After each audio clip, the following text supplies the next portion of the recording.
Ji very good morning. Good morning sir. Okay that's fine. ये good जो morning. Lecture है या ये जो लेक्चर है जो लास्ट जो लेक्चर चल रहे हैं उसी की सीरीज का लेक्चर है, but very specific for the fetal heart rate monitoring के लिए है कि जब एनएसटी नॉन रिएक्टिव आता है, देर अलग अलग टेस्ट होते हैं। अगर मदर में अगर वो टेस्ट पॉजिटिव नहीं आते हैं then we are going for the CST, जिसको स्ट्रेस टेस्ट बोलते हैं जी। ठीक है जी। उसमें क्या करते हैं, फीटल हार्ट रेट को मॉनिटर करते हैं कि भाई हार्ट रेट कितनी आ रही है। उसके साथ में वेरिएबिलिटी, मतलब यूट्राइन कॉन्ट्रैक्शन के साथ में कितनी ज्यादा हार्ट रेट कम हो रही है, ज्यादा हो रही है। तो कुछ चीजें ऐसी हैं कि जो कि मदर के कॉन्ट्रैक्शन के साथ में हार्ट रेट का ज्यादा होना वो ठीक है, कोई एबनॉर्मलिटी नहीं है। लेकिन समवेयर अगर कुछ प्रॉब्लम होती है, हार्ट रेट बहुत ज्यादा कम हो रही है, बहुत ज्यादा अधिक बढ़ रही है, तो वो फिर एबनॉर्मलिटी की कैटेगरी में आती हैं। अभी एम्स में शायद एक दो क्वेश्चन यहाँ से आ चुके हैं, लेकिन इस बार मैं अभी बता दूं कि आने वाले टाइम में पक्का दो तीन क्वेश्चन या एक दो क्वेश्चन आपको देखने को मिलेगा, जिसमें जिसको कि जी 3 से 4 तरीके के वेज हैं जो कि एग्जामिनर पूछ सकता है। एक इमेज देख के पूछ सकता है कि ये कौन सी प्रॉब्लम है, और दूसरा वो लैंग्वेज दे करके पूछ सकता है। और छोटे छोटे और मेथड्स हैं जो कि लास्ट में ये 4-5 स्ट्रिप्स है वो करवाने के बाद में मैं आपको एक्सप्लेन करूंगा कि जो कि प्रैक्टिस लेक्चर्स के दौरान कि भाई ये और वेज हैं जिनसे कि एग्जामिनर क्वेश्चन पूछ सकता है। अगर आपने ये आज का सेशन आधे घंटा अगर ठीक से अगर लर्न कर लिया, after that there is no possibility कि आपका एफएचआर वेरिएबिलिटी को लेकर के कोई भी क्वेश्चन गलत जाएगा। सो अब लास्ट लेक्चर में हमने डिस्कशन किया था कि वेरिएबिलिटी का मीनिंग क्या होता है, उसी को मैं एक बार रिसमराइज करते हुए कंटिन्यू करता हूँ आगे। ये change and fluctuation in the fetal heart rate monitoring, the topic का नाम ये है। ठीक है। और इसमें इसमें क्या करते हैं, एक तो वेरिएबिलिटी देखते हैं विथ कॉन्ट्रैक्शंस। अगर मदर को हम थोड़ा सा स्ट्रेस देते हैं ऑक्सीटोसिन की हेल्प से, ठीक है जी, और स्ट्रेस देने के बाद में फिर मदर में क्या देखते हैं, स्ट्रेस के साथ में कॉन्ट्रैक्शंस आएंगे, और कॉन्ट्रैक्शंस जैसे ही आएंगे तो जो फीटल हार्ट रेट में क्या वेरिएबिलिटी होती है कॉन्ट्रैक्शन के साथ में। ठीक है जी। तो वो आज हम स्ट्रिप के आज जैसे ईसीजी स्ट्रिप देखते हैं, सेम एज इट इज आप मशीन की जो स्ट्रिप निकलती है, ग्राफिकल प्रेजेंटेशन निकलती है, उसको आप देख करके कॉन्ट्रैक्शन के साथ में रिलेशनशिप में ये बताएंगे कि this is the normal, this is the abnormal, this is the acceleration, this is the deceleration. और वेरिएबल डिसेंट उसके अलग अलग टाइप्स हैं जो कि आगे एक्सप्लेन करूंगा मैं। अगर अगर फिर मदर में स्ट्रेस हमने दिया ऑक्सीटोसिन की हेल्प से, अगर कॉन्ट्रैक्शंस आ रहे हैं तो ये गुड है, मतलब ये अच्छी बात है कि बच्चा मदर के साथ में रिएक्ट कर रहा है। ठीक है। अगर हमने वो ऑक्सीटोसिन दिया, स्ट्रेस दिया मदर को, उसके बाद में अगर हम देखते हैं कि there is no changes in the FHR variability में, कोई चेंजेस नहीं आ रहे हैं जी, तो ये डेडली कंडीशन है, नॉट गुड। हो सकता है कि बेबी माइट बी डाइड। ठीक है जी। समथिंग इज वेरी एबनॉर्मल, तो फिर हम इमीडिएटली सीजरियल प्लान करते हैं या बेबी को डिलीवर करवाते हैं। तो कितने प्रकार की वेरिएबिलिटीज हमने लास्ट टाइम में डिस्कशन की थी रूटीन लेक्चर में। 4 काइंड ऑफ वेरिएबिलिटी, जिसमें से सबसे पहले हमने बात की थी एसेलरेशन। एसेलरेशन की इमेज में आगे दिखाऊंगा, कैसे बढ़ता वो भी आपको मैं दिखाऊंगा, कैसे आइडेंटिफाई करते हैं I will tell you shortly. ठीक है जी। बट जनरल मीनिंग में आपको अभी दोबारा से रिसमराइज करा देता हूँ। द एसेलरेशन का मतलब होता है कि बढ़ना। एसेलरेशन को हिंदी में मतलब अगर सामान्य लैंग्वेज में समझे तो हार्ट रेट का इंक्रीज होना। जैसे कि गाड़ी को एसेलरेट नहीं करते जी, फोर व्हीलर टू व्हीलर को रेस देते हैं जी, तो फिर वो स्पीड बढ़ जाती है। हाँ, सेम एज इट इज इसको बोलते हैं एसेलरेशन। एसेलरेशन का मतलब इंक्रीज होना। यदि हम मदर में कॉन्ट्रैक्शंस ला रहे हैं ऑक्सीटोसिन की हेल्प से, तो हार्ट रेट क्या हो रही है, बढ़ रही है। तो बच्चे की हार्ट रेट क्या हो रही है, बढ़ रही है, तो उसको बोलते हैं एसेलरेशन। मतलब कॉन्ट्रैक्शन के साथ में बच्चे की हार्ट रेट बढ़ना एसेलरेशन कहलाता है। डिसेलरेशन का मतलब होता है कि हार्ट रेट डिक्रीज होना। एसेलरेशन का जस्ट अपोजिट अपोजिट है। अब डिसेलरेशन में जैसे अर्ली अर्ली डिसेलरेशन, जो कि मैं अभी ग्राफिकली प्रेजेंट कर इमेज में आपको शो करके बताऊंगा कि अर्ली डिसेलरेशन होते कैसे है। लेकिन आपको जनरल मीनिंग बताओ ना जी, डिसेलरेशन का मतलब होता है, जो सेकंड जो पॉइंट है, कि हार्ट रेट का डिक्रीज हो जाना कॉन्ट्रैक्शन के साथ में। And third one is the variable deceleration. Variable deceleration का मतलब होता है कि कि इसमें डिफरेंट काइंड ऑफ द वो होंगे जी, चेंजेस आएंगे पैटर्न के अंदर ना। मतलब ऐसे ऐसा कोई पैटर्न ही नहीं होगा, नाम ही वेरिएबल है। तो ये वेरी लिथल होता है जी, बहुत खतरनाक वाला। अगर वेरिएबल डिसल्टेशन की स्ट्रिप आपको मिल गई है तो then immediately deliver the baby anyhow any condition, via caesarean या और other condition, otherwise might baby gone. Okay. So जो ये कंडीशन है वेरिएबल डिसल्टेशन की, ये बहुत ही खतरनाक है, इसको बिल्कुल भी इग्नोर नहीं कर सकते। अगर आरएन मदर की टेक केयर कर रही है और ये कंडीशन उसमें स्ट्रिप में दिखाई दे रही है, अगर सी इग्नोर्ड, अगर उसने इग्नोर कर दिया तो बेबी इमीडिएटली गया जी फिर। तो ये बेसिक जो कि आरएन को पता होना चाहिए कि कौन सी कंडीशन है, ठीक है जी। और उसके बाद में फिर वो डॉक्टर को इमीडिएटली इन्फॉर्म करती है and then plan for the caesarean and deliver the baby. Then last on the late deceleration, एक अर्ली डिसल्टेशन था, दूसरा लेट डिसल्टेशन है जी, ठीक है जी। तो एक कॉन्ट्रैक्शन के साथ में वेरिएबिलिटी आती है जी, लेट वाले में थोड़ा बाद में आता है, जो पैटर्न बनता है थोड़ी बाद में बनता है। आप अभी इमेज दिखाऊंगा तो आपको बिल्कुल क्लियर हो जाएगा, बाय हार्ट होगा कि ये कैसे कैसे आपको ये पैटर्न आइडेंटिफाई करने हैं। लेट का मतलब लेट, और डिसलरेशन का मतलब वही हार्ट रेट का कम हो जाना। लेकिन ये भी वेरी लीथल है, ये लीथल है, इसमें भी कोई चांस नहीं है जी बच्चे का बचने का। अगर आपने मिनटों में काम नहीं किया तो फिर बच्चा गया है जी, फिर आप बचा नहीं सकते जी, ठीक है जी। These all about the general meaning है। अब स्पेसिफिक मीनिंग की तरफ हम चलते हैं, जिससे कि आपको ये पता चलेगा कि भाई कैसे कैसे हम ग्राफिकली आइडेंटिफाई करते हैं जी। तो नेक्स्ट हम बात करते हैं एसेलरेशन। एसेलरेशन का मतलब हार्ट रेट बढ़ जाना जी, ठीक है जी। जब जब मदर के कॉन्ट्रैक्शंस आएंगे वैसे वैसे हार्ट रेट का बढ़ जाना एसेलरेशन की कैटेगरी में आता है। अब मैं आपको पहले इमेज दिखाता हूँ, ये क्योंकि मैंने लास्ट क्लास में एक्सप्लेन कर दिया था तो कुछ पार्ट यहाँ लिखा हुआ है, इसी को मैं समराइज करा रहा हूँ जो रेगुलर क्लास में जो चल रहा है। ये मशीन होती है जो सीएसटी में हम हेल्प करते हैं। इसमें 3 इलेक्ट्रोड्स होते हैं जो कि मदर की टमी पे लगाते हैं, एक फंडल पे लगाते हैं और 2 जो नीचे वाले पोर्ट्स होते हैं वो बेसिकली बच्चे की पोजीशन के ऊपर डिपेंड करते हैं, जो कि फिटल हार्ट रेट को कॉन्ट्रैक्शन के साथ में मेजरमेंट करते हैं। और जितने भी कॉन्ट्रैक्शन आते हैं मदर को, मदर के हाथ में एक स्विच दे दिया जाता है जो कि मशीन को ऑपरेट करता है। हर बार वो उसको क्या करती थी, प्रेस करती रहती है, और उसके बाद में कॉन्ट्रैक्शन के साथ में फिटल हार्ट रेट मूव होती है, वो उसमें ग्राफिकली प्रेजेंट होती है, ठीक है जी। तो इसको सीएसटी टेस्ट बोलते हैं। ये नॉर्मली करते नहीं है, जब एनएसटी अगर आपका नॉन रिएक्टिव आता है देन वी कैन परफॉर्म, और जो कि इस लेक्चर के बाद में जो रेगुलर लेक्चर्स है उसमें ये सारे टेस्ट में एक्सप्लेन करूंगा वेल डेप्थ में, क्योंकि वो अपने आप में एक स्पेसिफिक लेक्चर्स हैं जी, ठीक है जी। तो किस प्रकार से मेजर करते हैं ये इमेज, और इस प्रकार से इलेक्ट्रोड लगाते हैं, इसका बेसिक इमेज है। तो मैं इसमें डेप्थ में इसलिए नहीं जा रहा क्योंकि ये lecture very specific for the very topic, जिसमें कि हमें ग्राफिकली प्रेजेंटेशन से ये आइडेंटिफाई करना है कि कौन सी कंडीशन है।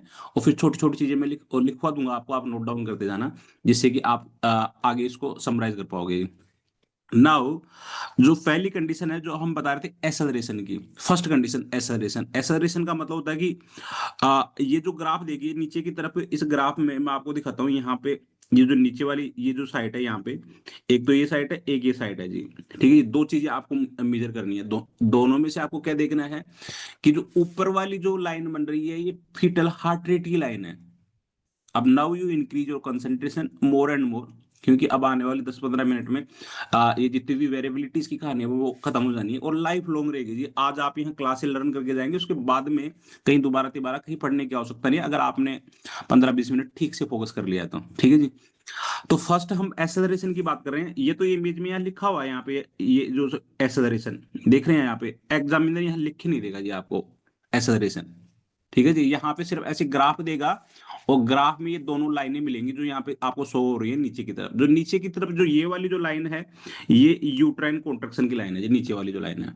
मदर में जैसे हम ऑक्सीटोसिन देंगे तो उसमें यूट्रस में कॉन्ट्रैक्शन आना शुरू हो जाएंगे, और जैसे ही कॉन्ट्रैक्शन आएंगे उसी के साथ में बच्चे की हार्ट रेट में क्या चेंजेस आता है वो हम मीजर करते हैं। तो अब ऊपर की जो लाइन है ये एफएचआर, फीटल हार्ट रेट। अब जैसे ही मदर में कॉन्ट्रैक्शंस आएंगे वैसे ही फीटल के हार्ट रेट में भी कुछ ना कुछ चेंजेस आना चाहिए।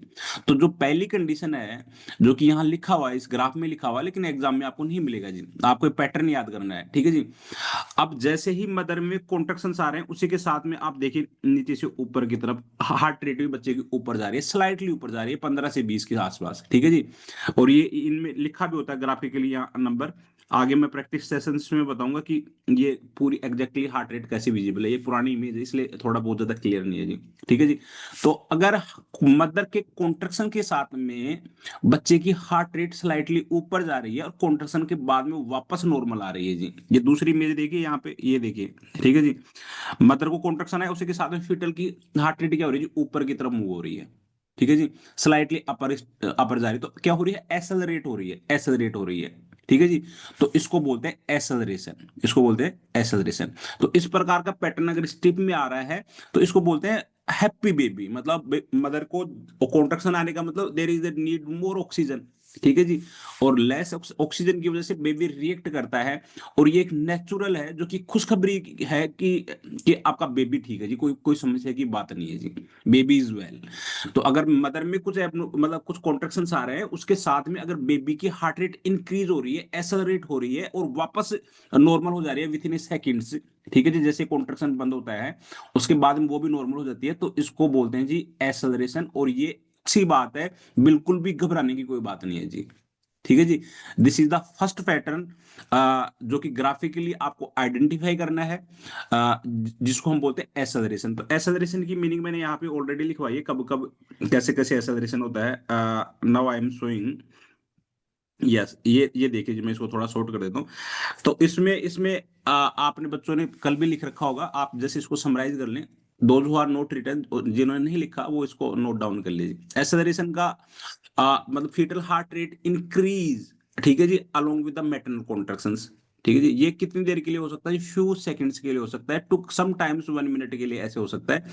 लेकिन विथ इन ए 1 मिनट अगर फीटल हार्ट रेट मदर के जैसे कॉन्ट्रैक्शन सबसाइड होंगे वैसे ही नॉर्मल पैटर्न में आ जाएगी, जो कि नीचे इमेज में मैंने दिखाया जी। जैसे कॉन्ट्रैक्शन आएगा, कॉन्ट्रैक्शन के जैसे खत्म होगा उसके तुरंत बाद में फीटल की heart rate normal pattern base line में आ जाएगी वापस से। और फिर कॉन्ट्रैक्शन आएगा, फिर वापस से क्या होगी जी, हार्ट रेट ऊपर चली जाएगी, when again come back in normal. तो ये दीज 3 पॉइंट्स हैं जो कि एसेलरेशन को इंडिकेट करते हैं कि मदर को जब भी कॉन्ट्रैक्शन आते हैं उसके साथ में फीटल हार्ट रेट बढ़ती है, जो कि मैंने ग्राफिकली आपको नीचे दिखाया है। इफ फीटल हार्ट रेट बढ़ रही है विद द कॉन्ट्रैक्शंस, तो ये एक्सपेक्टेड है या नॉन एक्सपेक्टेड है जी, एक्सपेक्टेड है, लास्ट क्लास में हमने डिस्कशन किया किया था जी। ठीक है जी, तो एक्सपेक्टेड का कोई ट्रीटमेंट कुछ करना होता है जी, डॉक्यूमेंट द फाइंडिंग, कुछ भी घबराने की आवश्यकता नहीं है, you can document the finding. और ये एक्सटर्नल एक्सपेक्टेड का मतलब नॉर्मल, और नॉर्मल का मतलब हो गया जी happy baby, baby is well. बिल्कुल भी हर एक की चिंता नहीं है, डॉक्टर साहब को कॉल करने की बिल्कुल आवश्यकता नहीं, क्योंकि ऑप्शन में मिलेगा जी आपको, call to doctor, call to doctor की एसेलरेशन आ गया जी। एसेलरेशन में कोई आवश्यकता नहीं है जी कॉल करने की, just you can document the finding, doctor when come on the round he can see, और फिर उसके बाद में फर्दर उसका मैनेजमेंट चलाना होता है जी। ठीक है जी, this is the first condition. अब अगर हम बात करें, अगर एसेलरेशन के साथ में अगर कॉन्ट्रैक्शन, मतलब कॉन्ट्रैक्शन के साथ में एसेलरेशन नहीं हो रहा तो क्या हो रहा है, समथिंग इज एबनॉर्मल, और इसको बोलते हैं जी अनएक्सपेक्टेड। और अनएक्सपेक्टेड का ट्रीटमेंट मैं पूरे होल जो 2-3 सब्जेक्ट मैंने पढ़ाए हैं उसमें मैंने बताया जी कैसे फॉलो करते हैं जी। सबसे पहले जब अनएक्सपेक्टेड होगा तो कैसे फॉलो करेंगे, just you can let me know. अगर समथिंग इज अनएक्सपेक्टेड तो कोई भी बच्चा अनम्यूट करेगा जी एंड लेट मी नो। क्योंकि पूरी नर्सिंग दो ही वर्ड पे चलती है जी, एक्सपेक्टेड एंड नॉन एक्सपेक्टेड। तो नॉन एक्सपेक्टेड का ट्रीटमेंट क्या होगा जी। लाइन प्रिंसिपल फॉलो करेंगे sir. Line principle is not applicable here.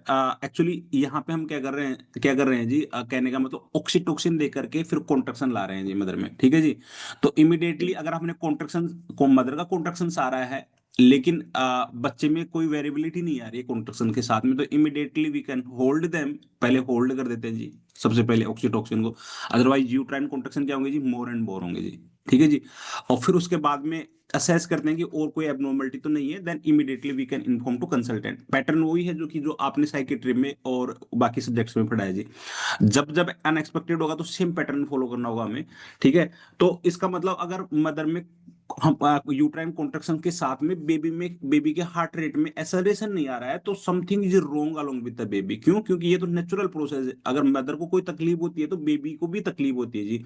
That's why baby feel करता है वो चीजें। ठीक है जी, अब मदर में जैसे कॉन्ट्रैक्शन आएंगे बेबी की हार्ट रेट बढ़ जाएगी, कॉन्ट्रैक्शन रिलीज होगी बेबी भी कंफर्टेबल हो जाएगा जी। ठीक है, तो ये अगर हो रहा है तो नॉर्मल है, बस बात खत्म, कुछ करना नहीं जी, आपको डॉक्यूमेंट द फाइंडिंग। समथिंग अगर नहीं हो रहा है तो समथिंग इज एबनॉर्मल, जिसको हम अनएक्सपेक्टेड कैटेगरी कैटेगरी में बोलते हैं।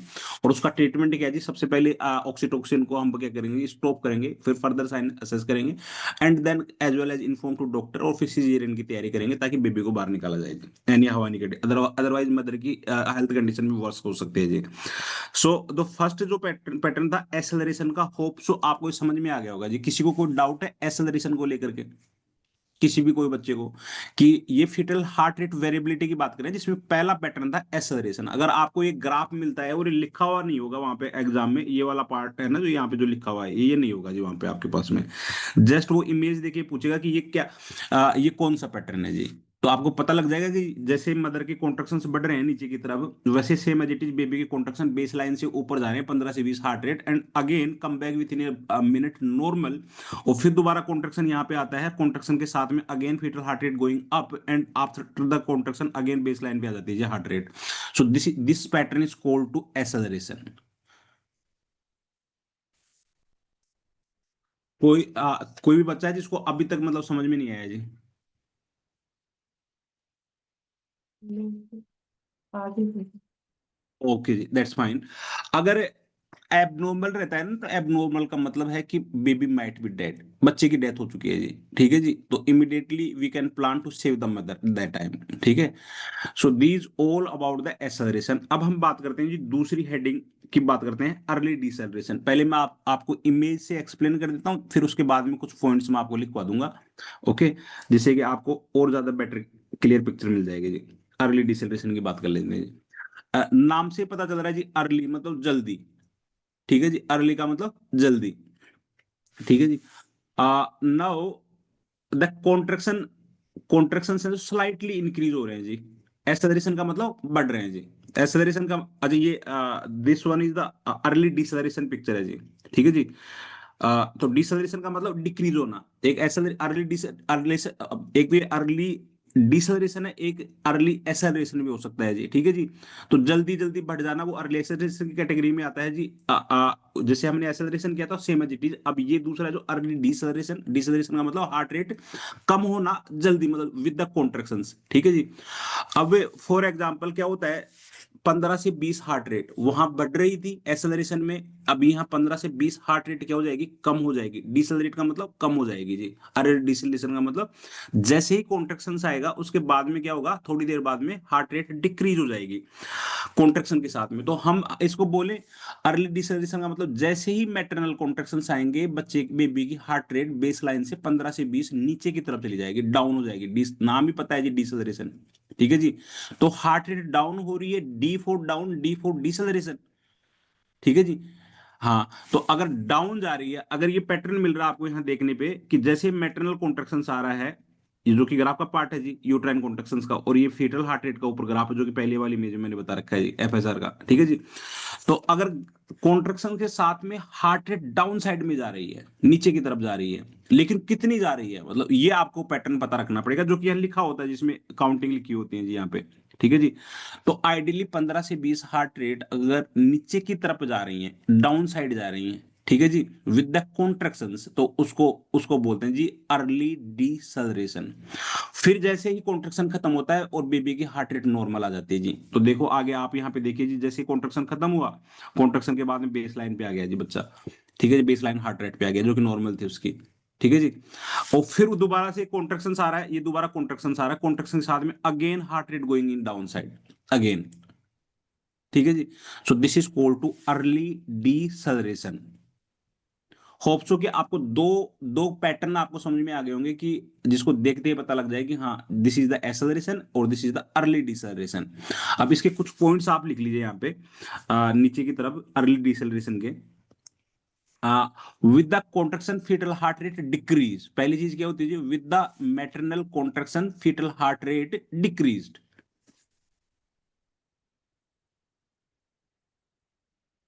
मैटरनल कॉन्ट्रेक्शन एफएचआर डिक्रीज, ठीक है जी। पहला पॉइंट तो अर्ली डिसेलेशन का मतलब कि जैसे मेटरनल के कॉन्ट्रैक्शन आते हैं उसके साथ में फेटल हार्ट रेट क्या हो जाती है, डिक्रीज होती है।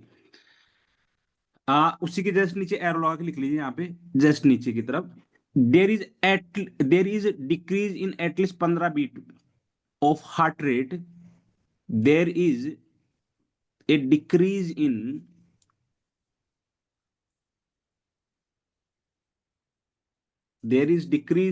at least 15 beats, at least 15 beats, और 15 बीट्स को हाईलाइट कर लेना जी आप, ठीक है जी।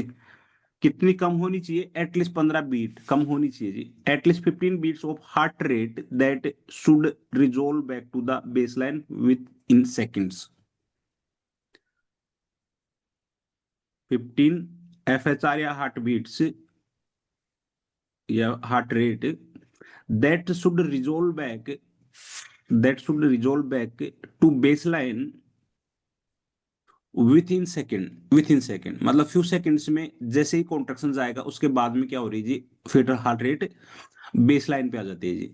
तो ये जो इमेज देख के आपको समझ में आ ही रहा होगा कि जैसे कॉन्ट्रेक्शन बढ़ा, उसके साथ में हार्ट रेट डिक्रीज हो रही है जी बच्चे की, और फिर दोबारा से कॉन्ट्रेक्शन यहाँ पे बढ़ रहा है जी मदर का, उसके साथ में हार्ट रेट डिक्रीज हो रही है, लेकिन कितनी हो रही है? एटलीस्ट 15 से 20 बीट, हार्ट बीट क्या होनी चाहिए? बेस लाइन से नीचे जानी चाहिए, और कॉन्ट्रेक्शन जाने के तुरंत बाद में फ्यू सेकंड्स के अंदर वापस से नॉर्मल आ जानी चाहिए। तो इसको बोलते हैं अर्ली डिसलरेशन। अब इसका रीजन लिख लीजिए, ऐसा होता क्यों है जी, रीजन। तो नीचे की तरफ यहाँ रीजन लिख लीजिए। एंड ऑफ द लेक्चर में आपको एक्सप्लेन करूंगा सम मोर इंपॉर्टेंट ट्रिक्स, जिसको आपको बार बार याद नहीं करना पड़ेगा, ओनली फ्यू वर्ड्स के साथ में आपको काम हो जाएगा जी। जिसको बोलते हैं ट्रिक्स, हो जो हम नर्सिंग में सभी लोग की जो ट्रिक्स बताते हो, वो सब tricks end of the lecture में आपको बताता हूँ जी, ठीक है जी। अब यह ऐसा होता क्यों है जी, मदर को कॉन्ट्रेक्शन आते हैं, फीटल हार्ट रेट डिक्रीज हो रही है, जबकि नॉर्मली अपर होनी चाहिए, एसेलरेट होनी चाहिए जी, लेकिन यहाँ डिक्रीज हो रही है। तो इसका मतलब है, अगर अर्ली डिसेलरेशन हो रहा है तो due to the head compression, मतलब बच्चे के हेड के कंप्रेशन की वजह से फिटल हार्ट रेट डिक्रीज हो रही है, ठीक है जी, कहीं कोड कंप्रेस हो गई है। तो लिख लीजिए due to the head compression,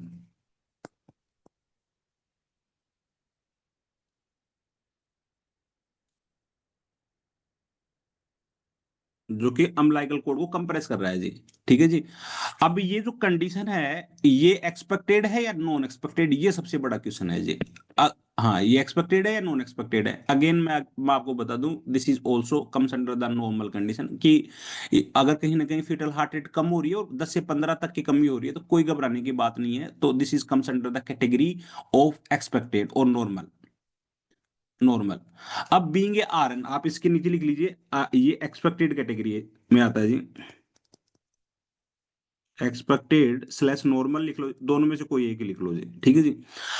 अब यहां से रोल स्टार्ट होता है जी मदर का, वो नर्सिस का, कि जो आरएन होती है वो क्या करेगी जब अर्ली डिसलरेशन का पैटर्न अगर आपके पास में आ गया है, then what RN can do. तो सबसे पहले आरएन का काम है जी left lateral position, left lateral position, ठीक है जी, मदर को। उससे क्या होगा जी, लेफ्ट लेटरल पोजीशन दिलाने से जो कोड कंप्रेस हो रही है वो रिलीव हो जाएगी जी मदर की, ठीक है जी। तो you can give to position left lateral, जो कि आप लिख लीजिए, एंड उसके बाद में document the finding and no need to call the doctor, कोई आवश्यकता नहीं है जी डॉक्टर को कॉल करने की, क्योंकि ये भी एक नॉर्मल पैटर्न है और एक्सपेक्टेड है कि ऐसा हो सकता है जी। और सारे के सारे एम्स में जाते हैं जी call to doctor, early deceleration, acceleration, call to doctor, that's why they are fail due to the negative marking, ठीक है जी, because they have no mastery of the content, और मास्टरी नहीं होने की वजह से फेल होते हैं जी बच्चे, जबकि पासिंग क्राइटेरिया के आसपास रहते हैं जी, ठीक है जी। तो दो कंडीशंस होगी, one is acceleration and second one is early deceleration, ठीक है जी। अप टू किसी भी बच्चे को डाउट है जी दोनों पैटर्न को, अगर वो एग्जामिनर पूछे कि भाई अर्ली डिसलरेशन का कोज बताओ जी, तो कोज पता चल गया जी आपको, कि फिटल हेड की वजह से क्या हो रहा है जी, कोड कंप्रेस हो रही है, सिंपल फंडा है जी। So that's why slightly changes आ सकते हैं जी ग्राफ के अंदर। कैसे वाले बच्चे की हार्ट रेट स्लाइटली डिक्रीज हो सकती है 15 से 20 मिनट, वो 15 से 20 हार्ट रेट, और फ्यू सेकंड्स के बाद में जैसे कॉन्ट्रेक्शन रिलीव होगा, again come on baseline, ठीक है जी। So this is called to early deceleration. हाँ जी, अब आप बताइए जी, किसी भी बच्चे को डाउट है then let me know, otherwise we can go on the further image, जो कि तीसरा पैटर्न है जी।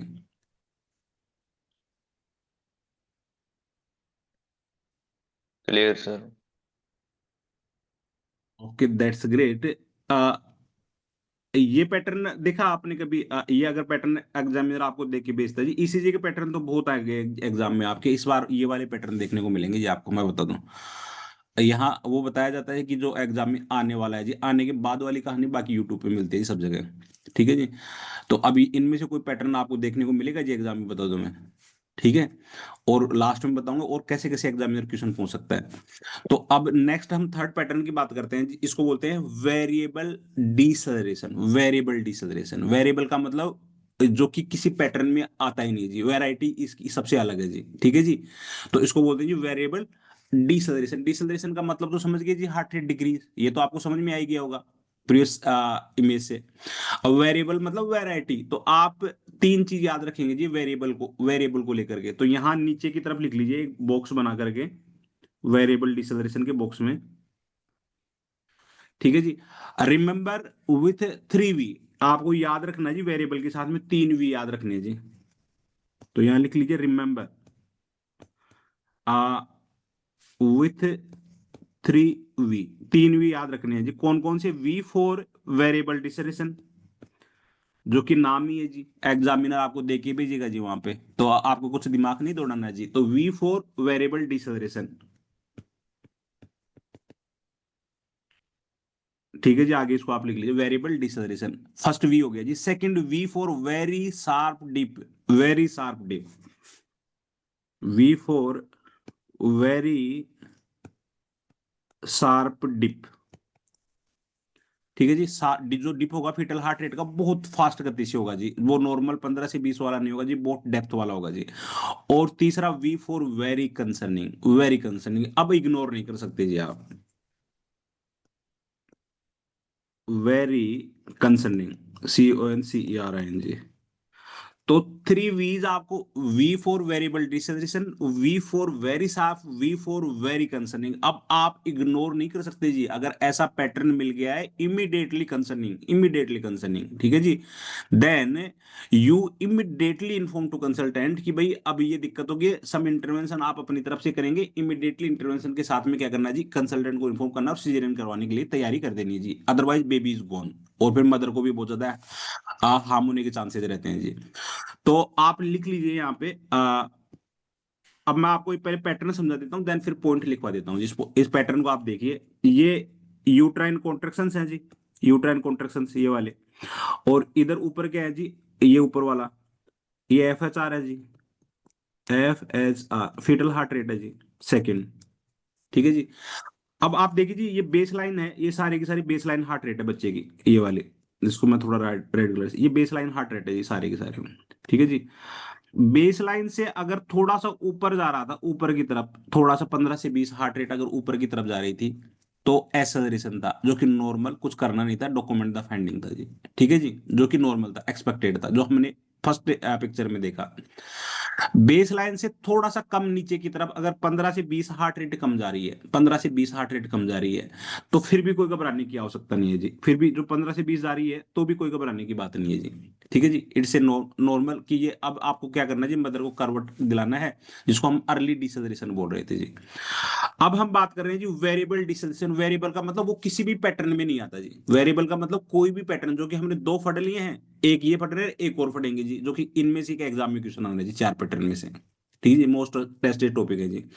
तो इनमें से किसी भी वेरिएबल का मतलब वैरायटी ऐसी है जो किसी के पैटर्न में नहीं आ रही जी। ठीक है जी। अगर हार्ट रेट 15 से 20 नीचे जा रही है, वापस से कम बैक नॉर्मल आ रही है, तो फिर कोई बात नहीं है, वो तो अर्ली डिसलरेशन हो गया।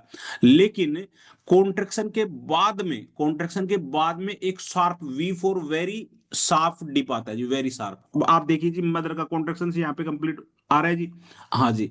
कॉन्ट्रेक्शन के बाद में कोई पैटर्न होना नहीं चाहिए नॉर्मली, जो हमने पढ़ा जी, एक्सेलरेशन ठीक है, लेकिन कॉन्ट्रेक्शन के बाद में अगर शार्प डिप आ रहा है, तो आप ये देखिए जी, हार्ट रेट 20 से 60 के बीच में अगर कम हो रही है जी, 20 से 60 के बीच में। ठीक है जी। या इससे ज्यादा, या हम बोल सकते हैं जी FHR 90 तक डिक्रीज हो जाती है, बच्चे की हार्ट रेट कब कितनी कम हो जाती है जी, 90 हार्ट रेट तक कम हो जाती है जी। सडनली बहुत ज्यादा डिप आ जाता है जी FHR के अंदर। तो इसको बोलते हैं जी वेरिएबल डिसलरेशन, वेरिएबल डिसलरेशन जो कि कॉन्ट्रैक्शन के बाद में, और वेरी कंसर्निंग है, आप इसको इग्नोर नहीं कर सकते जी। इग्नोर कर दिए तो समझ लो कि फिर ये बचा गया है जी आपका। ऐसा होता है क्यों है जी, ऐसा क्यों? कभी कभी क्या होता है कि अम्बिलिकल कॉर्ड पूरी तरह से प्रोलैप्स हो जाती है पेरिनेल एरिया में, ठीक है जी, और किंक हो जाती है बीच में से इस प्रकार से, जैसे कि ऐसे किंक हो जाएगी जी पूरी। अब किंक होगी तो बेबी को न्यूट्रिशन मिलेगा जी? न्यूट्रिशन नहीं मिलने वाला बेबी को। अब न्यूट्रिशन नहीं मिलेगा तो इमिडिएटली हार्ट रेट कहाँ जाएगी जी? नीचे की तरफ जाएगी जी। और ये बहुत ही क्रिटिकल वो कंडीशन है कि आपने अगर इमिडिएटली नहीं किया इंटरवेंशन तो फिर बेबी गया है जी। तो ऐसा कब हो सकता है जी? जैसे कि ओलिगोहाइड्रोमिनास में हो सकता है जी, ठीक है जी। मैंने लिखवा दिया, आपने लास्ट लेक्चर्स किए हैं वहां लिखा कि नहीं लिखा जी? अम्लाइकल कोड प्रोलप्स का लेक्चर हो चुका है ना आप लोगों का? हाँ sir. Yes sir. Yes sir. हाँ। तो या फिर एमनियोटिक फ्लूइड PROM की कंडीशन में हो सकता है कि जो रैप्चर हो गया ग्रेविटी के साथ में अम्लाइकल कोड बाहर की तरफ आ गई जी, पेरिनेल एरिया की तरफ, ठीक है जी। तो अगेन कंसर्निंग है जी, अगर ऐसी शार्प डिप आ रही है स्ट्रिप के अंदर तो इमीडिएटली आपको फिर वो क्या करना पड़ेगा नर्सिंग इंटरवेंशन में, जैसे कि सबसे पहले तो लॉइन प्रिंसिपल फॉलो करेंगे एज वेल एज सिजेरियन की इमीडिएट प्रिपरेशंस, और मिनटों के अंदर सिजेरियन परफॉर्म करना पड़ता है जी ऐसे पेशेंट में, अदरवाइज बेबी इज गॉन, ठीक है जी।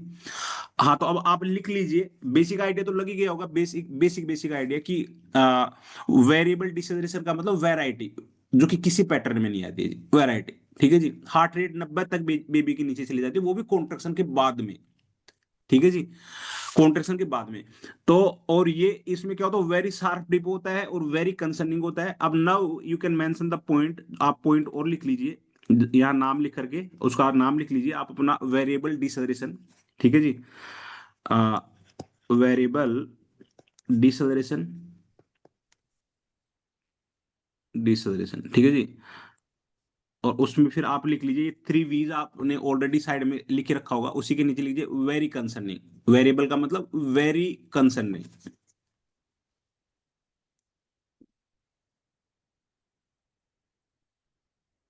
हाँ जी, अब इसमें फिटल हार्ट रेट कितने तक नीचे डिक्रीज हो सकती है जी? तो आप नीचे लिख लीजिए decrease baby FHR decrease up to 90, baby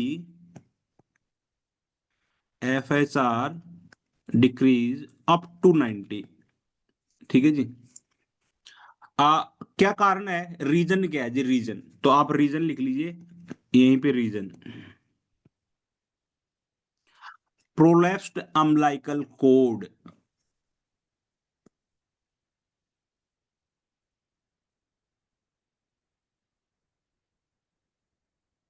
umbilical cord. Then you can follow the line principles, left lateral either a knee chest position as well as you immediately cesarean की प्रिपरेशन करेंगे जी,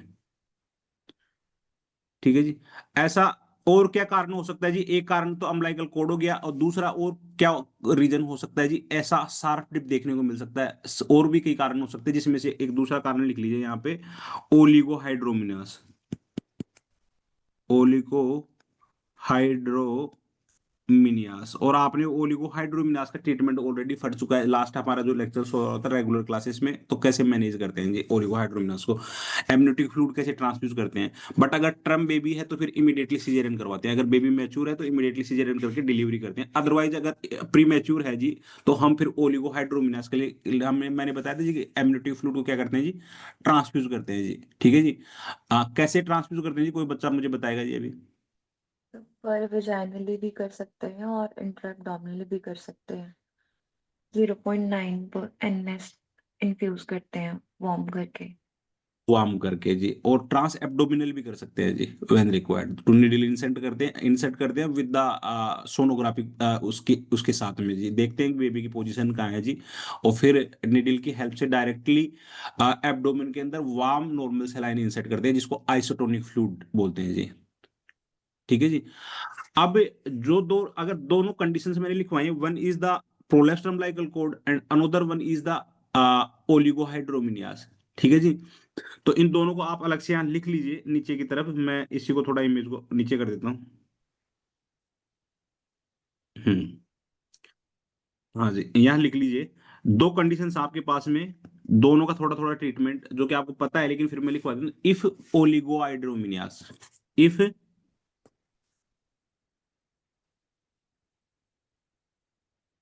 ओलिगो हाइड्रोमिनियास है जी। तब क्या करना है जी, तो लिख लीजिए, first intervention is amniotic fluid infusion. First intervention है जी, जो कि नर्स को करना होता है जी, with the help of doctor. सबसे पहला इंटरवेंशन क्या होगा, एमनियोटिक फ्लूइड इन्फ्यूजन।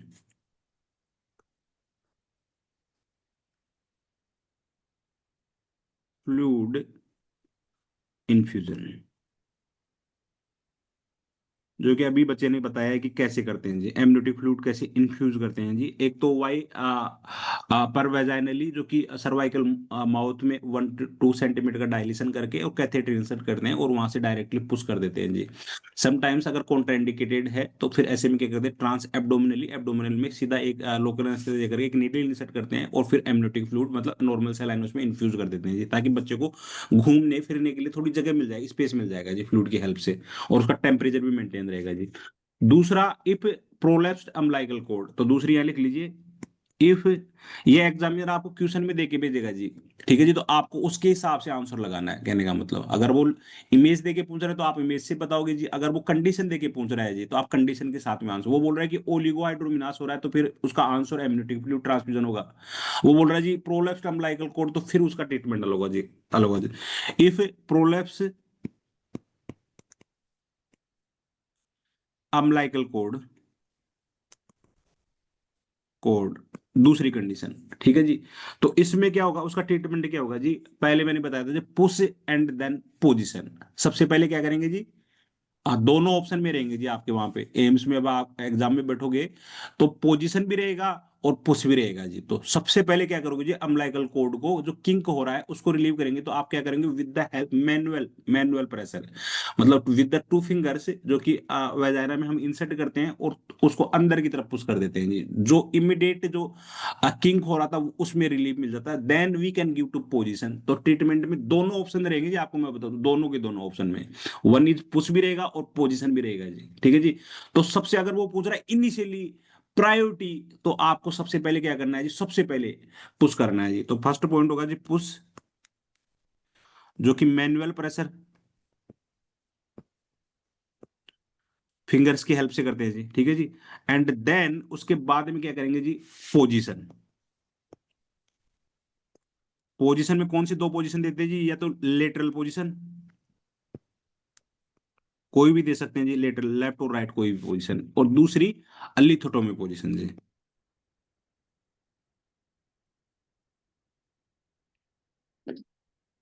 ठीक है जी। तो दो कंडीशंस होगी आपके पास में वेरिएबल डिसेलरेशन की, ठीक है जी। जिससे कि क्या रीजन हो सकता, मेजर रीजन हो सकता, one is oligohydramnios and another one is the prolapsed umbilical cord. अब एग्जाम में कितना भी पूछ लिया, आप आंसर देने में सक्षम है कि नहीं जी। अब वो अगर वो लिख के पूछ रहा है, कंडीशन दे के पूछ रहा है या ग्राफ दे के पूछ रहा है, तो आप बता पाओगे कि नहीं बता पाओगे जी। हाँ सर। Yes sir. ओके जी, दैट्स फाइन। तो अब तक हमने 3 ग्राफिकल प्रेजेंटेशन समझ लिए एफएसआर की, कि मदर की कॉन्ट्रैक्शन के साथ में 3 प्रकार की वेरिएबिलिटीज हो सकती हैं, ठीक है जी। वन इज एक्सेलरेशन, दूसरा जी डिसेलरेशन, और तीसरा जी वेरिएबल डिसेलरेशन। वेरिएबल डिसेलरेशन का मतलब हो गया जी very concerning, very sharp dip, ठीक है जी, और इसका कोई पैटर्न नहीं बना जी, कॉन्ट्रैक्शन के बाद में शार्प डिप आता है जी, ठीक है जी। अब हम लास्ट पैटर्न की बात कर लेते हैं जी, जो कि एग्जाम में इनसे बाहर कुछ आना नहीं है आपके, अभी बता दूं मैं आपको, ठीक है जी। लास्ट वन, जो लास्ट पैटर्न है जी, इसको बोलते हैं जी late deceleration, late, late deceleration, this one is the pattern, ठीक है जी, लेट डिसेलरेशन, ठीक है जी। अब इस लेट डिसेलरेशन के आगे कुछ पॉइंट लिख लीजिए, L for late, L for lethal. आपको याद कुछ नहीं करना, सब सब क्वेश्चन पे लिखा होगा वही आपको अप्लाई करना है। वहां लेट डिसेलरेशन लिखा होगा, हाँ, आपको L for late, L for lethal और डेडली जी, बच्चा गया है फिर, ये मान के चलो, ठीक है जी। तो इसी के नीचे लिख लीजिए लेट डिसेलरेशन के जस्ट नीचे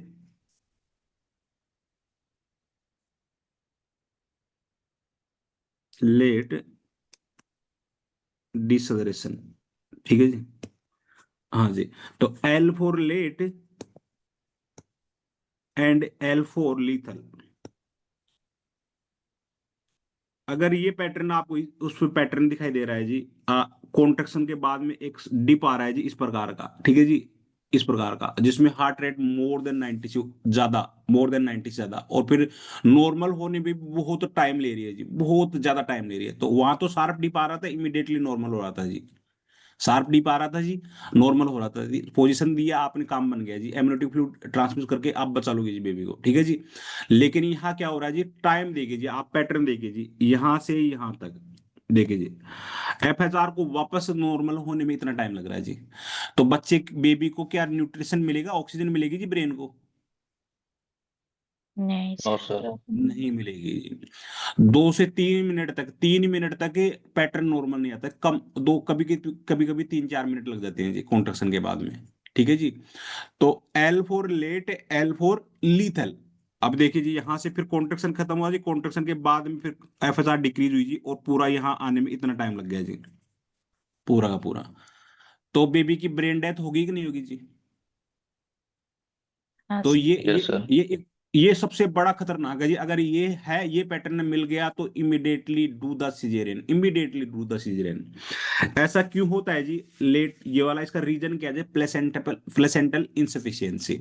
अगर हम यहाँ देखें, इसका रीजन लिखें, रीजन, तो रीजन में आप नीचे लिख लीजिए प्लेसेंटल इनसफिशियंसी, इनसफिशियंसी, प्लेसेंटा कहीं ना कहीं एब्रूपे प्लेसेंटा हो रहा है जी, ठीक है जी, प्लेसेंटा में कुछ एबनॉर्मलिटी होगी जी, दैट्स वाई बच्चे को सप्लाई नहीं मिल रही है जी। तो रीजन, मेन रीजन क्या है जी? प्लेसेंटल इनसफिशियंसी, इनसफिशियंसी,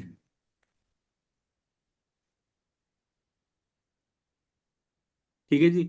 तो now you have completed the 4 pattern, 4 pattern आपने कंप्लीट कर लिए हैं जी, ओके जी।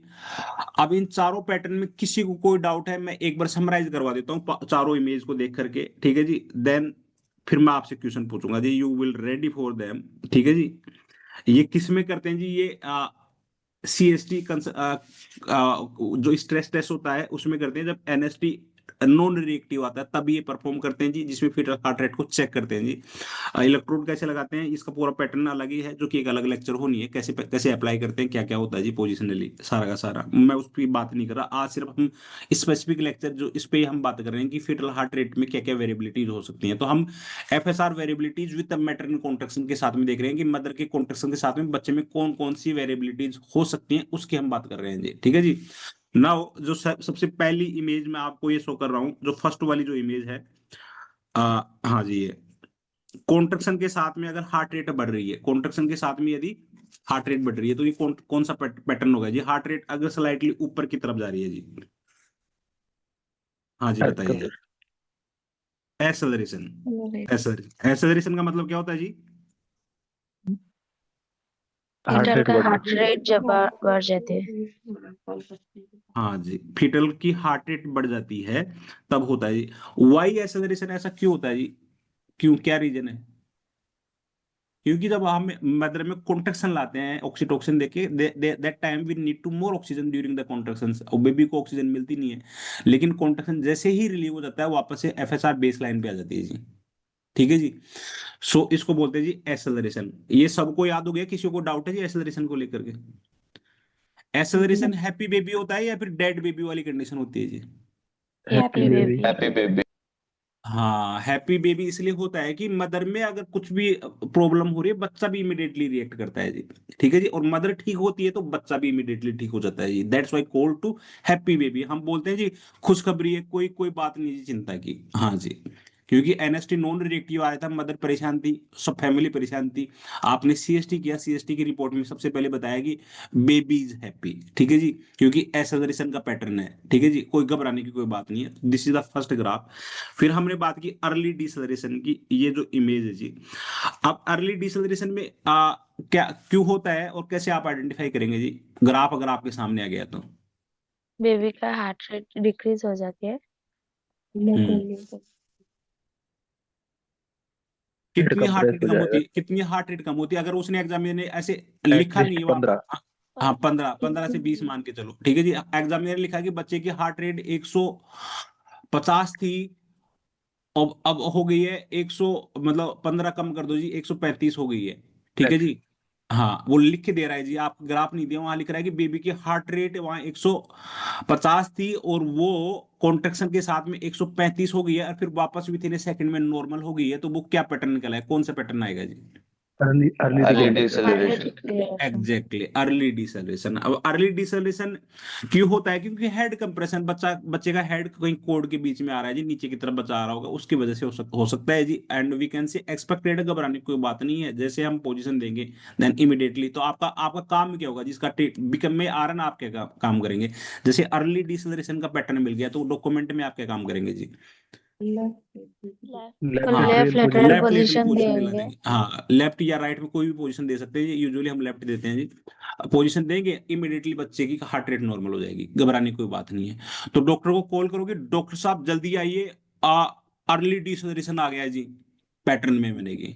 और जी हार्ट रेट 15 कम हो गई जी, 15 से 20 बोलोगे डॉक्टर को फोन करके, वो ऑप्शन में रहेगा जी हाँ वहां सर। पे। हाँ अब डॉक्टर को वहां कॉल करने की आवश्यकता नहीं है जी, ठीक है जी। What you can do, just you can give to position, और फिर उसके बाद में कंटिन्यू मॉनिटर करके देखना है जी, सब कुछ नॉर्मल आ रहा है, then then this one is also is the मतलब नॉर्मल कंडीशन, घबराने की कोई आवश्यकता नहीं है जी। थर्ड वन हम सर। बात करें। हाँ जी। हाँ सर, मैं बोल रही हूँ हार्ट रेट जैसे 123 और 25 में आ गया, तो इसमें क्या वो लेट डिक्लेरेशन आएगा क्या? हार्ट रेट ना। नॉर्मली 115 से 175 के बीच में तो नॉर्मल हार्ट रेट होती है, हाँ सर। ठीक है। एक बेबी की जो हार्ट रेट होती है वो अगर 115 से 175 के, 110 से 175 के बीच में आ रही है, वो तो वैसे ही नॉर्मल है। फॉर एग्जाम्पल किसी बच्चे की हार्ट रेट 170 है और फिर सडनली 90 हार्ट रेट कम होगी सडनली, तो फिर वो एबनॉर्मल हो गया। अगर 15-20 हो रहा है तो कोई बात नहीं है जी, वो अर्ली डिसलरेशन है जी। 15-20 ऊपर बढ़ रही है, 175 से 200, 175 से लेकर के 20 हार्ट रेट ऊपर बढ़ गई है और फिर वापस नॉर्मल हो रही है, ठीक है जी, तो वो नॉर्मल है, ठीक है जी। क्योंकि नॉर्मल हार्ट रेट पैटर्न में से अगर बहुत ज्यादा डिप आ रहा है, बहुत ज्यादा डिप आ रहा है, ठीक है जी, तो कंसर्निंग है। अगर नॉर्मल हार्ट रेट में नॉर्मल पैटर्न, जैसे कि एसेलरेशन का मतलब 15 से 20 हार्ट रेट ऊपर की तरफ जा रही है and come back again normal, किसी की मान लो कि 150 उसने एग्जाम में मेंशन किया बच्चे की हार्ट रेट, जो कि देख के भेजेगा वो, और फिर बोल रहा है कि 170 हो गई जी, तो क्या घबराने की बात है जी? किसी की उसने उसने बोला कि बेसिक बेसल हार्ट रेट है जी बच्चे की 170 है और फिर 20 हार्ट रेट ऊपर जा रही है, तो 190 हो गई जी हार्ट रेट, तो आप घबराओगे जी? वो एबनॉर्मल आपको दिखेगा लेकिन घबराना नहीं, क्योंकि बेसिक बेसल हार्ट रेट आपको पता होनी चाहिए, जो कि आपने क्वेश्चन पूछा बहुत इंटरेस्टिंग है, ठीक है जी। जो आइडियली बच्चे की एफएचआर 110 से 175 के बीच में रहती है जी, अगर इसमें बहुत ज्यादा डिप्स होते हैं जी, इसके अंदर डिप्स होते हैं जी, ठीक है जी। अगर मान लो 170 दे दिया, 20 ऊपर आ गई, तो घबराने की कोई बात नहीं, वो दिखता है एबनॉर्मल है लेकिन वापस नॉर्मल आ गई जी सारी की सारी। तो वो एक्सेलरेशन का पैटर्न है, बेस लाइन ही बच्चे की उतनी थी 170 ही, ठीक है जी, बेस लाइन से ऊपर चला गया जी वो, ठीक है जी। एंड अगेन कम बैक, अगर वो अर्ली डिसेलरेशन का मतलब हार्ट रेट 15 से 20 कम हो गई जी 170 में से, तो 150 आ गई, तो कुछ करना है जी? कुछ नहीं करना है जी, घबराने की कोई बात नहीं है जी। तीसरी जो कैटेगरी है, जो हम बात कर रहे थे वेरिएबल, मतलब वेरिएबल का मतलब कोई पैटर्न में नहीं आता जी, very sharp dip very concerning, आप इसको इग्नोर नहीं कर सकते जी, very sharp dip very concerning, ठीक है जी। और वेरिएबल डिसेलेशन इसलिए बोलते हैं जी इसको, जो डिप आती है जी बहुत खतरनाक वाली आती है जी, बच्चे में हार्ट रेट 90 तक हार्ट रेट वो हो जाएगी, कम हो जाएगी जी। लेकिन खास बात क्या है जी इसकी भी, ये भी आप विथ इन ए मिनट्स है ना ऑटोमेटिकली नॉर्मल हार्ट रेट के पैटर्न में आ जाएगी, तो बच्चे की डेथ होने के चांसेस होंगे जी? नहीं होंगे, ठीक है जी। लेकिन है कंसर्निंग, अगर आपने इग्नोर कर दिया तो फिर बार बार होगा तो बच्चे को न्यूट्रिशन मिलेगा ही नहीं जी, तो फिर तो डेथ डेथ हो जाएगी जी, तो इमीडिएटली आपको इंटरवेंशन करने की आवश्यकता है जी। हाँ ठीक है जी। क्यों होता है? अम्लाइकल कोड प्रोलैप्स हो गई है जी, या फिर ओलिगोहाइड्रोमिनास। दो मेजर कंडीशन है, one is umbilical cord prolapse, another is the oligohydramnios, ठीक है जी। अगर कोड प्रोलैप्स हो गई है तो उसका ट्रीटमेंट आपको पता है जी, पहले पुश करना है जी कोड को अंदर, मैनुअल प्रेशर से 2 फिंगर इंसर्ट करेंगे वजाइना के अंदर और उसको अंदर की तरफ पुश कर देंगे जी कोड को। सेकेंडली क्या करेंगे जी, पोजीशन दिला देगी जी मदर को, लेफ्ट लेटर या राइट लेटर, जिससे कि इमीडिएटली उसको बच्चे को बेबी को रिलीफ मिल जाएगा जी, जो कोड कंप्रेशन वो रिलीव हो जाएगी। दूसरा ओलिगोहाइड्रोमिनास है, तो क्या आपने ऑलरेडी बताया कि एमनियोटिक फ्लूइड इन्फ्यूज कर देते हैं जी, दो तरीके से होता है, अपर वेजाइनली और ट्रांस एब्डोमिनली, वाई यूएससी गाइडेड, ठीक है जी। तो these all about the variable deceleration. अब हम लास्ट डिसेलरेशन की बात करते हैं जिसको बोलते हैं लेट डिसेलरेशन। लेट का मतलब लीथल, बहुत खतरनाक है जी, इसको आप इग्नोर नहीं कर सकते किसी भी लेवल पे, ठीक है जी। लेट, एल फॉर लेट, जो कि एग्जाम में मिलेगा लिख करके, सारे नाम एग्जाम में आएंगे आपके सामने, आप जब प्रैक्टिस करोगे ना तब आपको कुछ घबराना नहीं है। ये सारे की सारी चीजें एग्जाम में मिलेंगी, जस्ट यू कैन सेलेक्ट, बस आपको सिलेक्ट करना है जी। ठीक है जी। L for late, L for lethal, lethal का मतलब डेडली है जी, लीथल का नाम ही डेडली होता है जी, फिर तो बच्चा गया जी। ठीक है जी। कब होता है जी? Placental insufficiency. ठीक है जी। प्लेसेंटा प्रॉपरली काम नहीं कर रहा है, इसका मतलब अब नहीं काम कर रहा है, तो इसका मतलब समझ लो कि बेबी की डेथ होना पक्का है जी, अगर आपने इग्नोर कर दिया तो। अब इतना सब कुछ याद करने की आवश्यकता है जी, या फिर मैं आपको एक वर्ड बता दूं जिसे सारा ही याद हो जाए, जो कि आप लोगों की आदत ही पड़ गई होगी कि हाँ जी सर वो वर्ड बताइए जिससे कि हमें कुछ भी जोर नहीं देना पड़े, हमारे आईक्यू में ज्यादा स्ट्रेस हम नहीं देंगे जी ब्रेन में। और आपने बताया जी मोर स्ट्रेस आंसर गलत करा देता है जी। हाँ, तो ये पॉसिबल है कि सारे कोज और सारे रीजन एक साथ ठीक हो जाएं जी, वेरिएबिलिटी के साथ में। हाँ सर, बता हाँ दीजिए। हाँ, ये पॉसिबल है। मतलब यहाँ यह खास बात है कि सारी की सारी चीजें एक साथ, तो अगर आप एक वर्ड याद रख लेंगे तो भी आपका काम हो गया जी। ग्राफिकली आएगा तो आप ग्राफ देख के बता सकते हैं, अगर रिटर्न में लैंग्वेज देके पूछ रहा है तो फिर लैंग्वेज के हिसाब से आप आंसर दे सकते हैं। तो आप लिख लीजिए नीचे नीचे की तरफ, नाउ यहाँ पे लिख लीजिए जी। हाँ जी, यहाँ पे लिख लीजिए। वेरिएबिलिटी में वी फॉर वेरिएबिलिटी होता है जी, तो आप लिख लीजिए veal, VEAL, V, sorry, VEAL, veal. Veal का मतलब वेरिएबिलिटी। ठीक है जी। और ये तो व्हील हो गया जी। और व्हील का मतलब क्या होता है जी? VEAL। जब जब वेरिएबिलिटी की बात आएगी तो आपको वेरिएबिलिटी में याद क्या रखना है जी? व्हील याद रखना है जी, सिंपल एक वर्ड याद रखना, व्हील। ठीक है जी। हाँ जी, V for variable deceleration, V for variable डिसरेशन,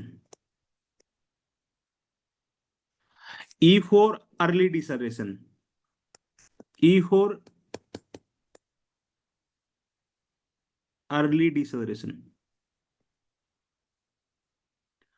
ठीक है जी। ए फॉर एक्सेलरेशन,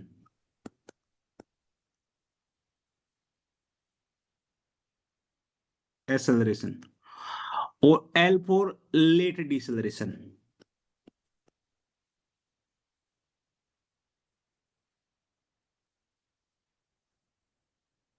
हाँ जी, व्हील की मीनिंग याद होगी जी आपको?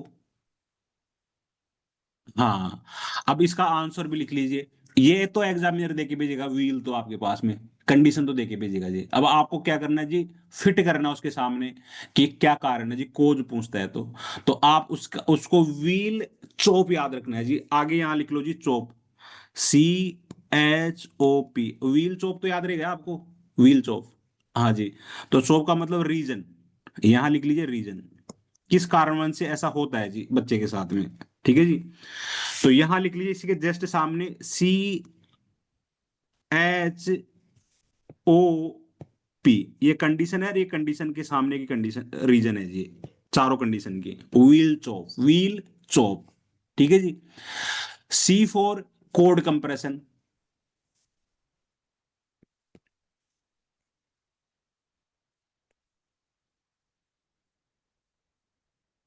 ठीक है जी। H for head compression.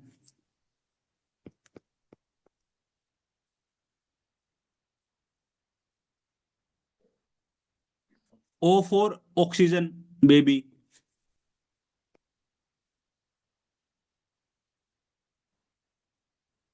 जिसको बोलते हैं जी ओके, बढ़िया बात है जी।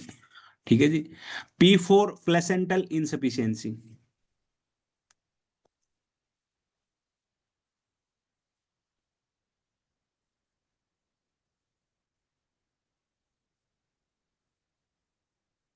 हाँ जी, अगर एग्जामिनर पूछता है आपको कि भाई लेट डिसलरेशन का कारण बताओ जी, तो आप बता दोगे जी?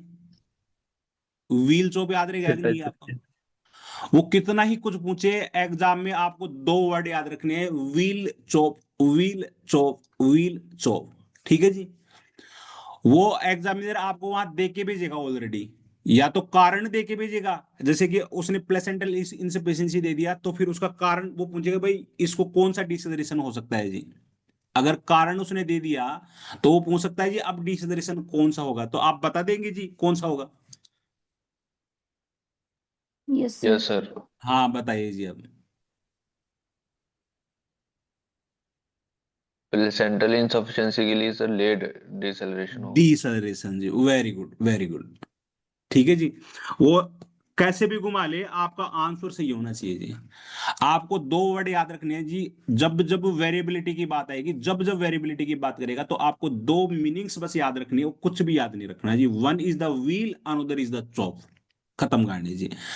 अगर वो बोल रहा है जी एसेलरेशन है, तो एसेलरेशन किसकी वजह से होता है? ऑक्सीजन की वजह से होता है जी। तो जो कि कोई खराब बात है जी? कोई खराब बात नहीं जी, नॉर्मल है, हैप्पी बेबी बोलते हैं जी। समझ में आ गया जी? ग्राफ आपने देखा था अभी आपको। अगर वो बोल रहा है कि अर्ली डिसेलरेशन हो रहा है, तो किसकी वजह से? हेड कंप्रेशन की वजह से हो रहा है जी। ठीक है जी। वो बोल रहा है वेरिएबल डिसेलरेशन हो रहा है जी, तो आप बोलोगे जी कोड कंप्रेशन की वजह से हो रहा है जी।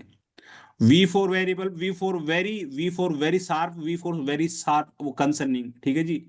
तो डीप आती है जो बड़ी शार्प आती है जी, और बड़ी कंसर्निंग होती है जी। होप्स हो कि अब आपको सारे पैटर्न भी याद हो गए होंगे और सारे रीजन भी याद हो गए होंगे जी।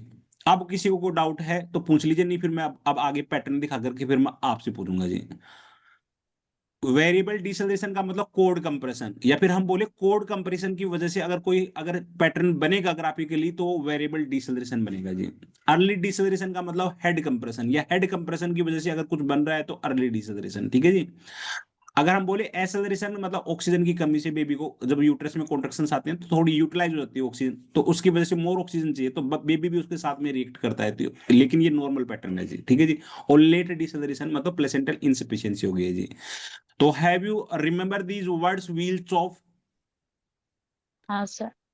हाँ जी। अब और ये आपको कुछ करना नहीं जी, एग्जाम में आएगा, ये तो याद करा रहा हूं मैं आपको बोल बोल के। ठीक है जी। ये एग्जाम में वहां लिख के आएगा, आपको तो सिर्फ अपना दिमाग लगाना जी। एग्जामिनर वहां लिखेगा मान लो कि प्लेसेंटल इनसफिशियंसी होगा, तो वहां फिर वो रीजन भी लिखा होगा जी।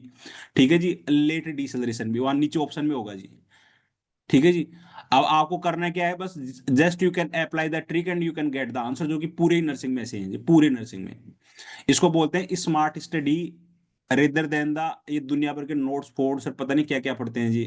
दुनिया भर के चैनल्स जो आपने सब्सक्राइब है उस, और 1000 2000 वाली कोचिंग से, जहां पे आपको फिर वो रटाया जाता है, लिख लीजिए जी, ये लिख लो जी, वो लिख लो, ये नहीं होता जी। स्मार्टर स्मार्ट बनिए जी। कोर्स बहुत छोटा है, अगर आप ऐसे टाइम वेस्ट करोगे तो कुछ होना नहीं है जी। ओके जी। So these all about the variability, जो कि मैंने पैटर्न बता दिए जी, उसके साथ में उनके रीजन बता दिए जी, और उसका इंटरवेंशन भी मैंने आपको बता दिया। Is that clear? अब now I am going to show the all images. इनमें से आप, ये इमेज है जो यहाँ लिखा हुआ है जी, मैं प्रैक्टिस में दिखाऊंगा आपको कि ऐसे लिखा हुआ नहीं होता जी, यहाँ तो रीजन लिखा हुआ जो आपको समझ में आ जाएगा जी। ठीक है जी। मैं एक बार समराइज करा देता हूँ। ये डिसर मैटरनल कॉन्ट्रैक्शन के साथ में क्या हो रहा है जी, कॉन्ट्रैक्शन आ रहे हैं जी। ठीक है जी। और हार्ट रेट 15 से 20 ऊपर की तरफ जा रही है बेस लाइन से, जो कि बेस लाइन वो एग्जामिनर लिखे भेजेगा। अगर लिखे नहीं भेजेगा तो बेस लाइन यहाँ पे लिखा होगा जी, ये यहाँ पे, ये जो लिखा है यहाँ दिख नहीं रहा जी, यहाँ लिखा होता है जी बेस लाइन हार्ट रेट। तो आपको देखोगे जी इसमें बेस लाइन कितनी चल रही है जी, हाँ। और बेस लाइन से 15 से 20 ऊपर जा रहा है तो एक्सेलरेशन हो गया जी, और वापस कम बैक आ रहा है तो नॉर्मल हो गया जी। Is that clear? अगर इमेज देखा तो, नहीं वहां वहां बेस लाइन हार्ट रेट देख के भेजेगा एग्जामिनर की 170 है, 150 है, उससे फिर 15 से 20 ऊपर जा रही है जी, और फिर कम बैक कॉन्ट्रेक्शन के बाद में इमीडिएटली नॉर्मल आ रही है, तो इसको बोलते हैं जी एक्सेलरेशन। ठीक है जी। दूसरा अर्ली डिसेलरेशन कि कॉन्ट्रेक्शन के साथ में क्या हो रहा है जी, हार्ट रेट 15 से 20 नीचे की तरफ डिक्रीज हो रही है, नीचे की तरफ डाउन साइड जा रही है जी। ठीक है जी। एंड कॉन्ट्रेक्शन के बाद में वापस बेस लाइन पे आ रही है जी, वापस से बेस लाइन पे, तो this is called to early deceleration. ठीक है जी। थर्ड वन वेरिएबल डिसेलरेशन, जो कि very concerning very sharp dip होता है जी। कॉन्ट्रेक्शन के बाद में अगर आप देखेंगे तो ये बड़ा ही शार्प डिप आ रहा है जी, यहाँ पे देखिए, यहाँ कॉन्ट्रेक्शन तो यहाँ आया था जी। ठीक है जी। उसके बाद में एक शार्प डिप आ रहा है जी, वेरी शार्प डिप आ रहा है। ठीक है जी। और फिर उसके बाद में वापस से नॉर्मल एफएसआर में कन्वर्ट हो रहा है, तो इसको बोलते हैं जी वेरिएबल डिसेलरेशन। और लास्ट वन हम बोलते हैं जी लेट डिसेलरेशन। तो दिस वन द लेट, जिसका पैटर्न ही ऐसा है कि हार्ट रेट तो कम हो रही है जी, लेकिन नॉर्मल होने में ही उसको इतना टाइम लग रहा है जिसकी कोई लिमिट, जैसे 2 3 मिनट लग गई है जी, तो ब्रेन डेथ होने के चांसेस रहेंगे जी बच्चे के, हाँ। ठीक है जी। तो these all about the variability in FHR with the contraction of mother. अगर एग्जाम में अगर वो ग्राफिकली पूछता है तो आप ग्राफिकली बताएंगे जी, अगर एग्जाम में अगर लिख करके टेक्स्ट में पूछता है तो वो बताएंगे जी, एग्जाम में इंटरवेंशन पूछता है तो आप इंटरवेंशन बताएंगे जी, और कोज पूछता है तो कोज बताएंगे। तो चार 4 वेज हैं जो कि एग्जाम में 4 में से कोई भी तरीके से आपको 1 या 2 क्वेश्चन पूछ सकता है जी, गायनी की हम बात करेंगे तो, क्योंकि ये पैटर्न आने वाले हैं आपके एग्जाम में, मैं बता रहा हूँ, आप देख लेना एग्जाम में, बाद में मत बोलना कि बताया नहीं गया था कि भाई ये कहाँ से आ गया जी। इस बार ये लोग फिर ऐसे पूछ लेगा कि जी भाई ये ईसीजी स्ट्रिप है या फिर वो फिटल हार्ट रेट मॉनिटरिंग हो रही है जी, सीएसटी का टेस्ट है जी। ये भी पूछ लेगा जी, बेसिक बेसिक। कई लोगों को तो लगेगा कि देखने से कि ईसीजी जैसा लग रहा है, ठीक है जी, ग्राफिकली प्रेजेंटेशन, लेकिन ईसीजी नहीं है जी, ये पूरा का पूरा एफएसआर मॉनिटरिंग हो रही है जी, वेरिएबिलिटी के साथ में, ठीक है जी। सीएसटी टेस्ट करवाते हैं। टेस्ट की पूरी डेप्थ अब हम सेशन को क्लोज करेंगे, उसके बाद में कंटिन्यू सारे टेस्ट करवाता हूँ, किस किस टेस्ट में क्या क्या और कब कब करवाते हैं, ठीक है जी। सीएसटी क्या होता है, एनएसटी क्या हो सकता है, और बाकी टेस्ट जो होते हैं मदर के, वो सारे टेस्ट में करवाऊंगा अभी आपको वेल इन डेप्थ इंफॉर्मेशन के साथ में, ठीक है जी। So these all about the FSR variability. एक होता है एनएसटी, नॉन स्ट्रेस टेस्ट होता है, अगर वो नॉन रिएक्टिव आता है तो फिर हम क्या करते हैं, बीपीपी टेस्ट करते हैं। बीपी का मतलब बायोफिजिकल प्रोफाइल टेस्ट बोलते हैं, बीपीपी टेस्ट, ठीक है जी।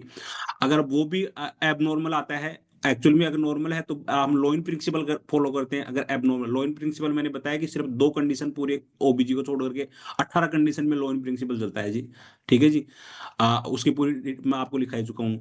अगर बीपीपी भी एबनॉर्मल आता है तो आप लोइन प्रिंसिपल फॉलो करते हुए फिर आप क्या करेंगे, सीएसटी करेंगे, ठीक है जी। सीएसटी में जिसको हम कॉन्ट्रैक्शन स्ट्रेस टेस्ट बोलते हैं, जो कि मैंने आज आपको करके दिखाया जी, कैसे करते हैं और उसके आउटकम्स कैसे देखते हैं जी, ठीक है जी। तो ये 3 टेस्ट है जो अभी मैं इस लेक्चर के आगे कंटिन्यू करवाऊंगा जी, मैं इसको बंद करके, ठीक है।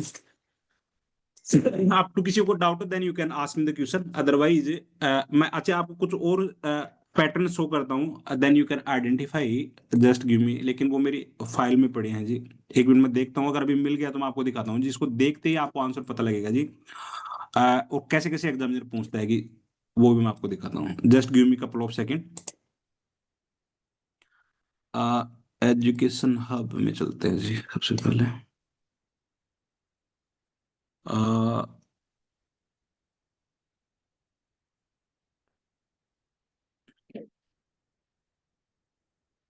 हाँ जी, मैं यहाँ पे पैटर्न देखता हूँ जो इससे रिलेवेंट है जी।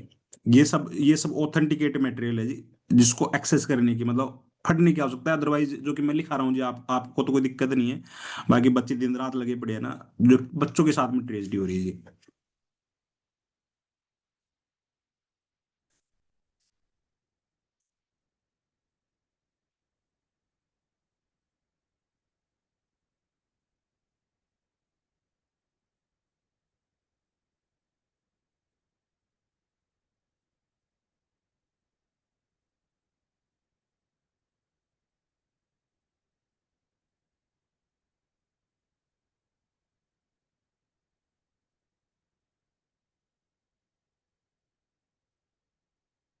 ये क्या क्वेश्चन है जी, the nurse on the labour and delivery unit is reviewing the fetal heart rate pattern, ठीक है जी, सोन ब्लो जो नीचे दिखाई दे रहा है जी।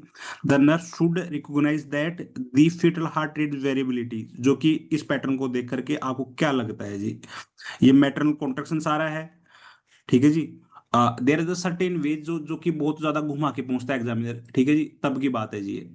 तो ये मैटरनल कॉन्ट्रैक्शन आ रहा है, उसके साथ में फिर हार्ट रेट डाउन हो रही है, फिर यहाँ अप हो रही है, फिर डाउन हो रही है, फिर अप हो रही है, ठीक है जी। तो nurse recognise that the foetal heart variability, ये कौन सी वाली है, एब्सेंट है या मिनिमल है या मार्क्ड है या मॉडरेट है, मतलब इसमें जो वेरिएबिलिटी है वो एब्सेंट है, मिनिमल, मार्क या मॉडरेट है। अब आप देखिए इसमें नीचे की तरफ मैं दिखाता हूँ आपको, ये इसका आंसर मिनिमल इसलिए है क्योंकि जो हार्ट रेट, यहाँ देखिए बेस लाइन दे रखा है उसने, ऊपर की तरफ जो लाइनिंग दे रखी है 150 हार्ट रेट ऊपर लिखा हुआ है, और नीचे की तरफ देखिए 120 दे रखा है जी, ठीक है जी। अब इन दोनों के बीच में ही वेरिएशन हो रहा है, 150 120 150 120, ठीक है जी। इससे ज्यादा ऊपर नीचे जा रहा है जी हार्ट रेट बच्चे का कॉन्ट्रेक्शन के साथ में। No sir. नहीं जा रहा। तो दैट्स वाई ये मिनिमल हार्ट रेट है, इसमें कोई मतलब मतलब ऊपर ऊपर नीचे जा रहा है जी। ये एक नया तरीका है जिससे कि वो पूछ सकता है एग्जामिनर आपको कि ये मिनिमल है या फिर मार्क्ड या फिर मॉडरेट कैटेगरी का एबनॉर्मलिटी है जी। तो ये मिनिमल है, मतलब हार्ट रेट बेस लाइन के आसपास घूम रही है जी, अप डाउन, और विद इन ए सेकेंड्स में वापस ही नॉर्मल हो रही है कॉन्ट्रेक्शन के साथ में। ठीक है जी। तो बहुत ज्यादा इंटरवेंशन की आवश्यकता नहीं है जिसमें। देन और दूसरा पैटर्न देखते हैं जी कहीं पे।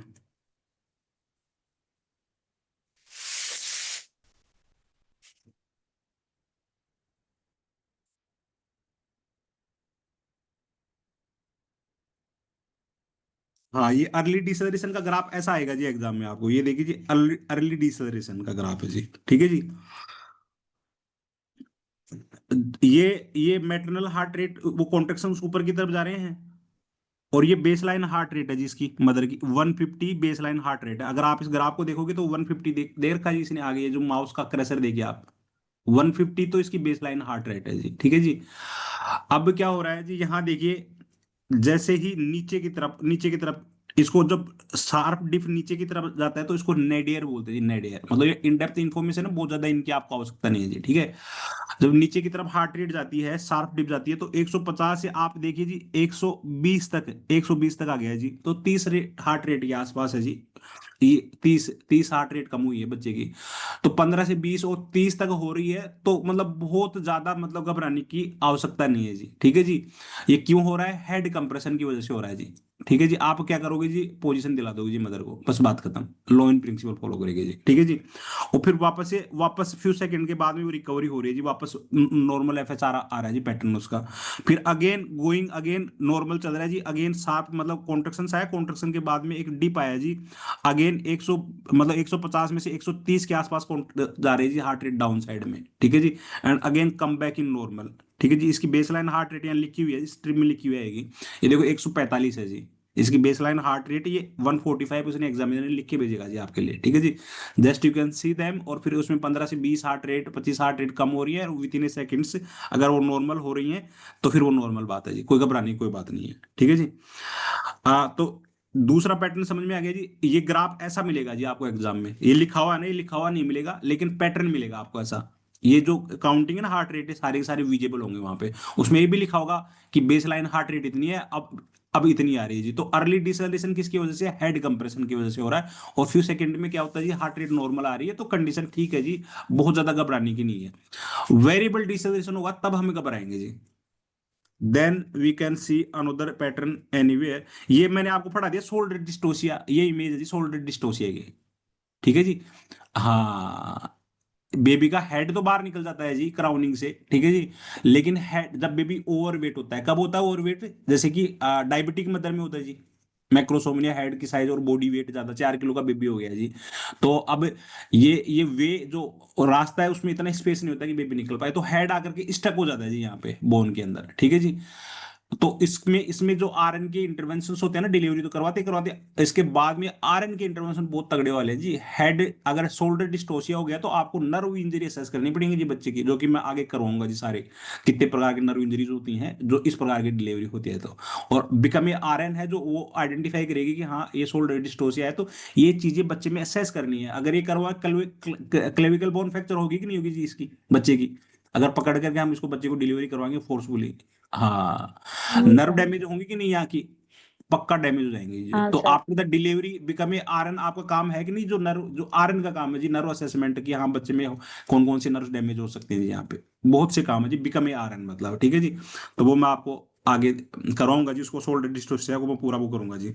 इसको बोलते हैं जी रॉबर्ट मैकडिल। ये क्वेश्चन आया था एम्स में, इस बार एम्स में एक क्वेश्चन आया था कि मैंने लिखवाया आपको नोट्स में सारा का सारा, रॉबर्ट मैक मैन्योवर जिसको बोलते हैं जी। हाँ, कैसे करवाते हैं रॉबर्ट मैक का Yes. मतलब सुप्रा प्यूबिक प्रेशर देते हैं कि नहीं देते हैं जी?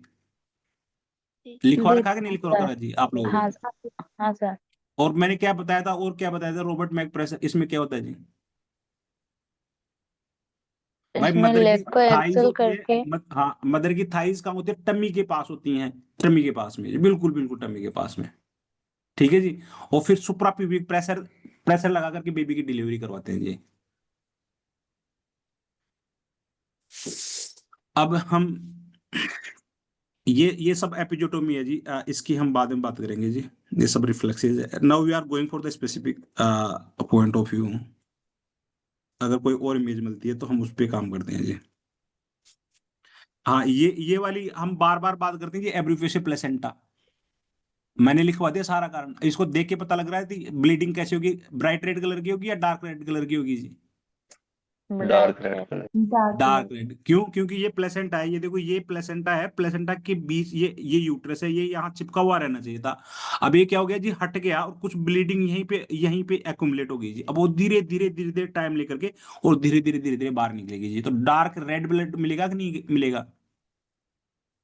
Yes yes sir. सर। और हाँ, पेनफुल होगा या पेनलेस होगा जी? पेनफुल होगा सर। पेनफुल।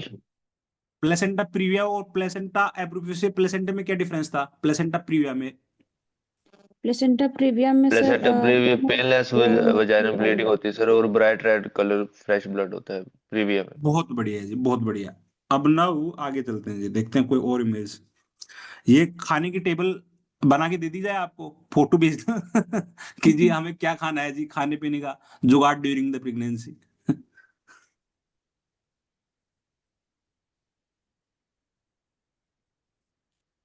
नो,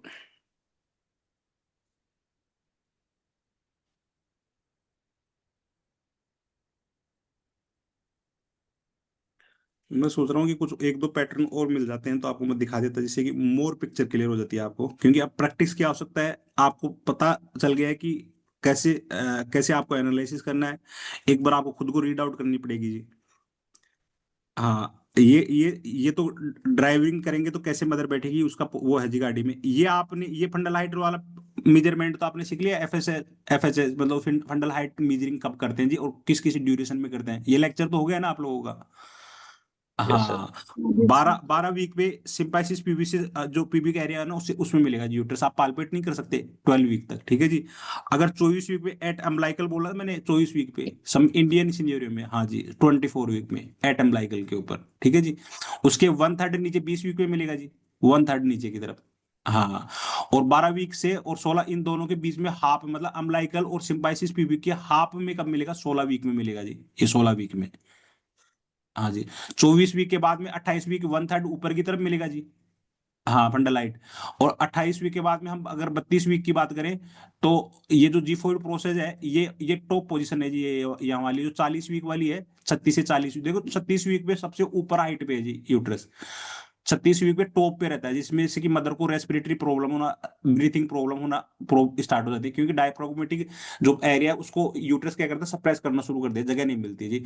तो 36 वीक पे जीफोइड प्रोसेस पे रहता है कि नहीं रहता जी? हाँ, लेकिन फिर वापस से क्या आ जाता है, नीचे की तरफ आ जाता है जी। 40 वीक पे देखिए आप, 40 वीक पे देखिए नीचे की तरफ लाइनिंग बनी हुई है जी, डाउन साइड। इसको क्या बोलते हैं जी? लाइटनिंग। लाइटनिंग लिखवाया था मैंने आप लोगों को। यस हाँ यस सर। जी। तो अगर वो पूछता है कि सबसे ऊपर टॉप लेवल पे कब रहता है जी, 36 वीक पे रहता है। अगर फिर वो पूछता है कि भाई अब 40 वीक पे बताओ, तो फिर वो 34 वीक के आसपास आ जाता है, वापस से नीचे की तरफ आ जाता है जी, ठीक है जी। ये सब तो हो ही गया ना आपका, इसमें तो कोई डाउट नहीं है ना। मेजरमेंट मैंने सिखाया था आप लोगों को, सिंपैथेटिक प्यूबिस से लेकर ऊपर जीफोइड प्रोसेस की तरफ कैसे मेजरमेंट करते हैं। हाँ, ये सबको पता है कि नहीं है? Yes sir. हाँ जी सर। बहुत बढ़िया जी। दो पोजीशन में कर सकते हैं, मदर खुद भी अपना मेजरमेंट कर सकते हैं जी।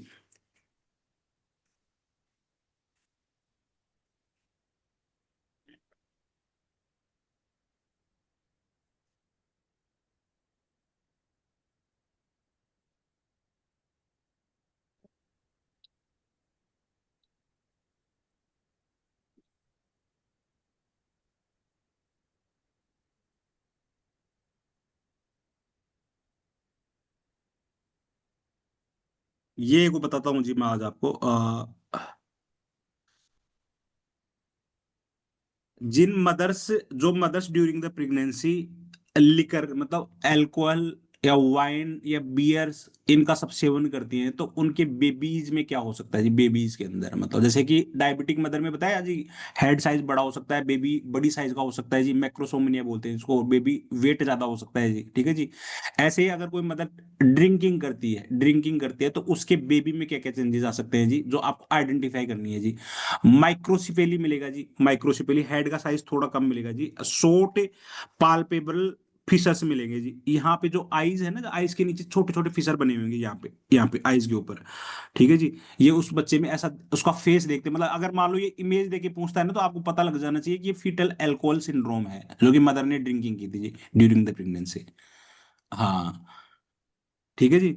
अब उसके साथ में एपिकेंथल फोल्ड, जो अंदर की तरफ फोल्ड आते हैं ना, उसमें उसमें थोड़ा सा एपिकेंथल ऐसे ऐसे कर्व मिलेंगे जी इन बच्चों के अंदर, epicanthal fold. Next one is the flat mid face, जो ये फेस आता है इसमें हम लोगों के कर्व आता है जी, यहाँ ये कर्व, ये फ्लैट मिलेगा, एकदम फ्लैट मिलेगा जी बच्चे का, ठीक है जी। और स्मूथ फिल्थरम, ये जो नोज के बीच में जो स्पेस आता है हम लोगों का, खड्डा आता है जी, ये मिलेगा नहीं, ये बिल्कुल फ्लैट मिलेगा जी, हनुमान जी की तरह दिखेगा जी, देखा ना हनुमान जी वो छोटा बच्चा। हाँ, ठीक है जी, जिसमें ये बिल्कुल फ्लैट आता है जी एकदम छोटा, वो जो हनुमान देखा ना आपने, यूट्यूब यूट्यूब पे कहीं ना कहीं दिखाते रहते हैं जो, एकदम। हाँ, तो ये बिल्कुल फ्लैट मिलेगा जी। अगर ऐसा दिख रहा है, फ्लैट दिख रहा है, तो आप समझ जाइए कि ये फिटल एल्कोहल सिंड्रोम हो गया, ड्यू टू द मदर ने क्या किया जी, ड्रिंकिंग की है जी पूरी प्रेगनेंसी में, ठीक है जी। और ये जो अपर लिप्स होंगे ना, ये बिल्कुल बिल्कुल थिन थिन का मतलब बिल्कुल पतले होंगे जी, ऊपर वाले लिप्स, ये जो यहाँ से ऊपर की तरफ से बिल्कुल पतले वाले लिप्स होंगे। तो these all are the symptoms of foetal alcohol syndrome, जो कि मैं आगे करवाने वाला हूँ, अभी आपको हुआ नहीं है, लेकिन इस इमेज को देख के आपको बेसिक आइडिया लग जाना चाहिए। इसकी फोटो ले लो आप इसका, ठीक है जी। एंड नाउ ये दोनों इमेज तो आपको पता चली गई जी, प्लेसेंटा प्रीविया, नॉर्मल प्लेसेंटा और प्लेसेंटा प्रीविया, ये मैं आपको करवा चुका हूँ जी। जी ये हो सर। गया लेक्चर। हाँ, इसने पूरा सर्वाइकल ओर्स कवर कर रखा है कि नहीं कर रखा है, देखो जी प्लेसेंटा ने पूरा सर्वाइकल ओर्स ग्रेड 4, हाँ जी, पूरा का पूरा इसने कवर कर रखा है जी, ठीक है जी। प्लेसेंटा प्रीविया मतलब किसकी वजह से होता है, ड्रॉपिंग डाउन थ्योरी बताया था मैंने आपको। हाँ जी, नीचे की तरफ इम्प्लांट हो जाता है जी लोअर सेगमेंट में, और उसकी ग्रेडिंग फर्स्ट सेकंड थर्ड और फोर्थ टाइप बताए थे मैंने। तो इसमें देखो कंप्लीट सर्वाइकल ओस को प्लेसेंटा ने कवर करके रखा हुआ है जी। तो आइडियली मदर को स्पोर्टिंग मिलेगी कि नहीं मिलेगी होल प्रेगनेंसी के दौरान, आए दिन मतलब मदर को। मिलेगी हाँ सर। जी। तो स्पोर्टिंग में ये एक्सपेक्टेड है या नॉन एक्सपेक्टेड है, स्पोर्टिंग मिल रही है तो। एक्सपेक्टेड है। हाँ, घबराना नहीं है, फिर कोई कोई बात नहीं है जी। देन अगर बहुत ज्यादा है then you can visit to doctor, otherwise आराम से रेस्ट कीजिए जी।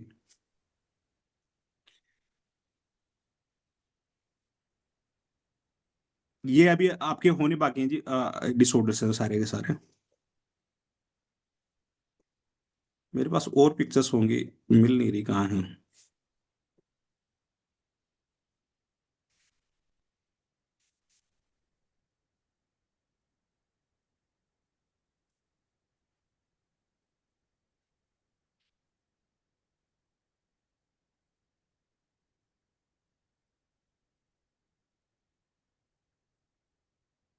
इसको ये मशीन क्या बोलते हैं जी, फीटल डॉपलर बोलते हैं इसको, हार्ट रेट सुनने के लिए।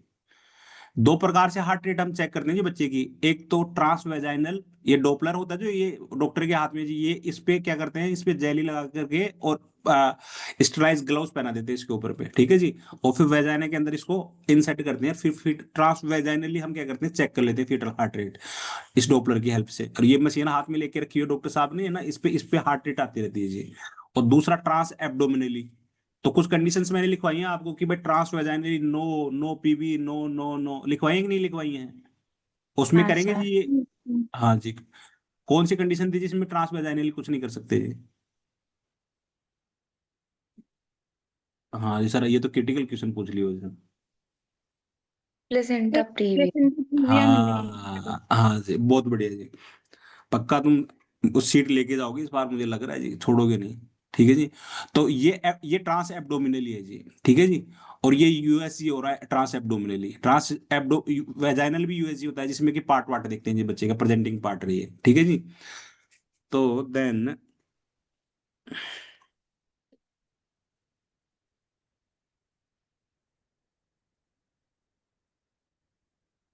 ये बायोप्सी का सैंपल्स को मैं बाद में करूंगा अभी। जो क्वेश्चन, हाँ जी ये मिल गया जी।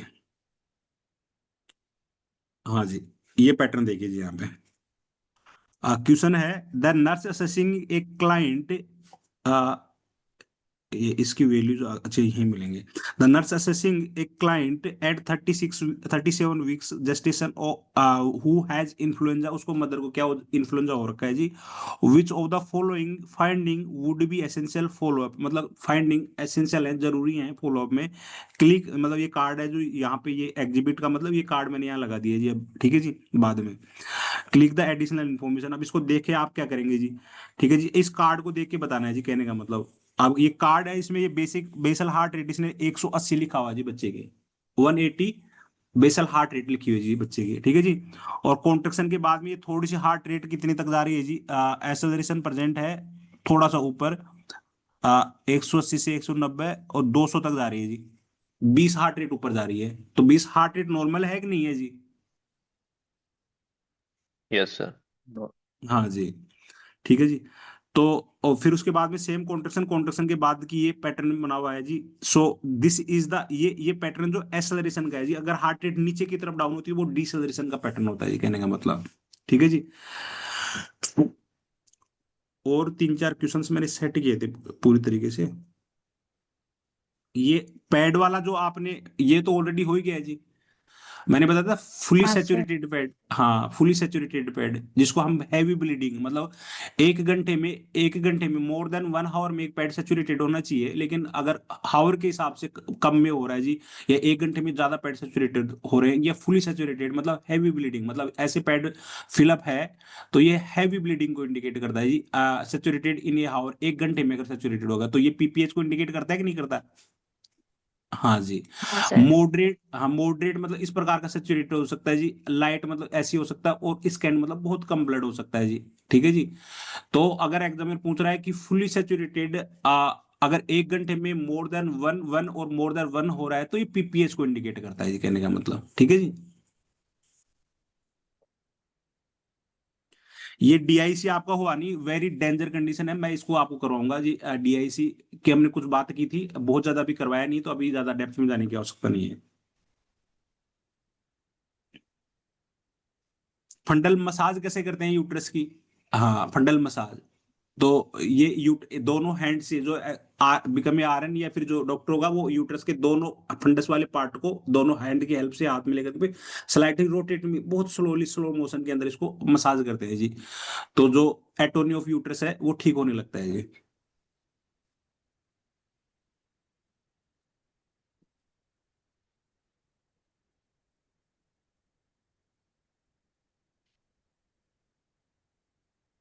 ये फोर्सेप डिलीवरी देखा आपने, ये फोर्सेप डिलीवरी, हाँ जी फोर्सेप डिलीवरी। तो फोर्सेप डिलीवरी इसको बोलते हैं फोर्सेप असिस्टेड डिलीवरी, जब बेबी का हेड बार आ नहीं रहा होता है तो हम फोर्सेप लगा करके डिलीवरी करवा देते हैं जी, ठीक है।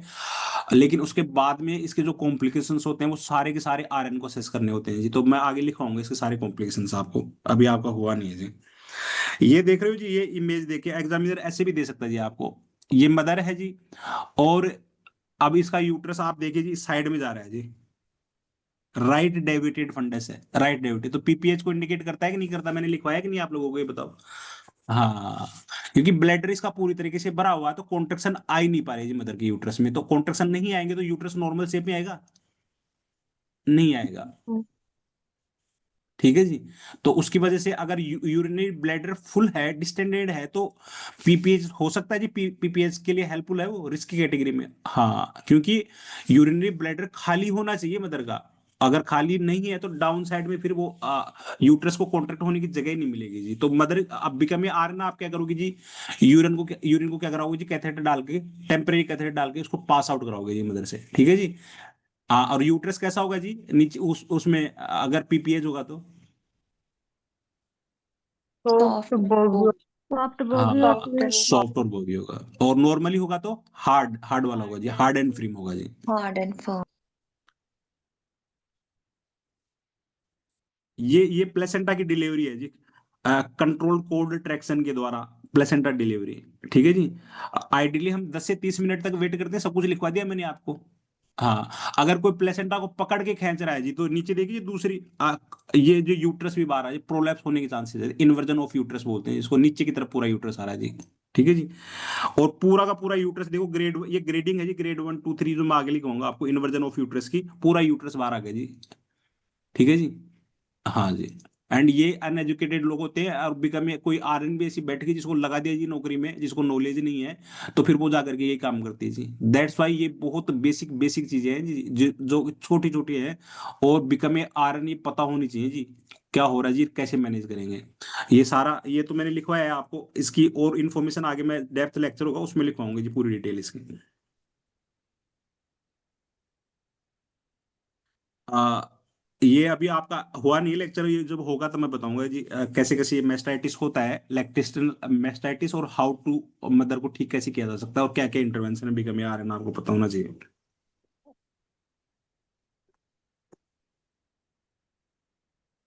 ये लैच टेक्निक की बेबी को दूध कैसे पिलाना होता है जी, ये प्रॉपर टेक्निक होती है जी, जिसमें जिसमें कि अब मदर के गोद में बच्चा रहेगा जी, और हेड के नीचे मदर बच्चे के हाथ के नीचे मदर का दूसरा वाला हैंड रहेगा जी। ठीक है जी।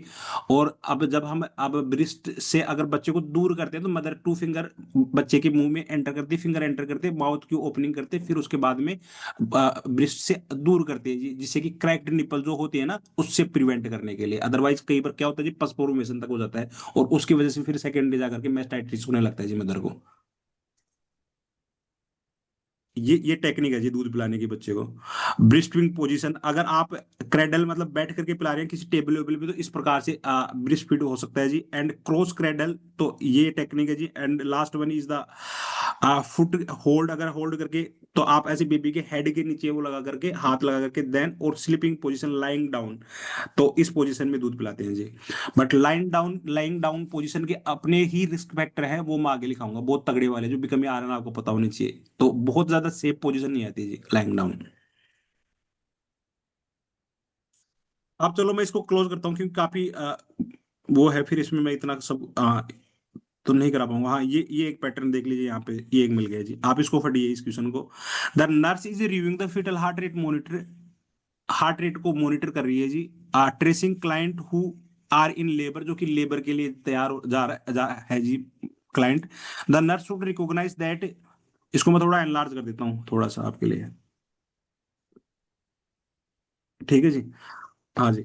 तो the nurse should recognise that client may be experiencing uterine tachysystole. Tachysystole का मतलब बहुत ज्यादा कॉन्ट्रैक्शंस आ रहे हैं, टेकिसिस्टोल का मतलब बहुत ज्यादा कॉन्ट्रैक्शंस आ रहे हैं जी। टेकिसिस्टोल का मतलब ऑक्सीटोसिन ज्यादा दे दिया, तो यूट्राइन कॉन्ट्रैक्शन जल्दी जल्दी आएंगे कि नहीं आएंगे, तो ग्राफ देखिए जी, मदर का नीचे की तरफ बार बार कॉन्ट्रैक्शन आ रहे हैं कि नहीं आ रही मदर के।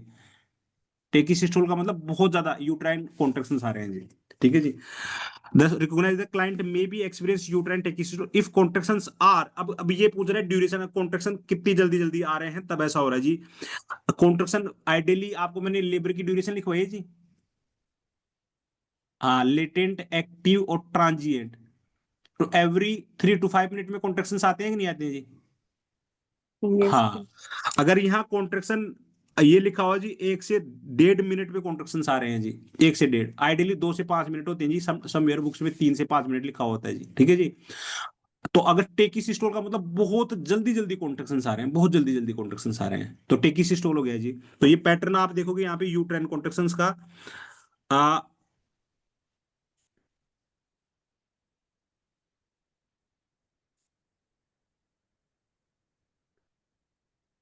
सॉरी,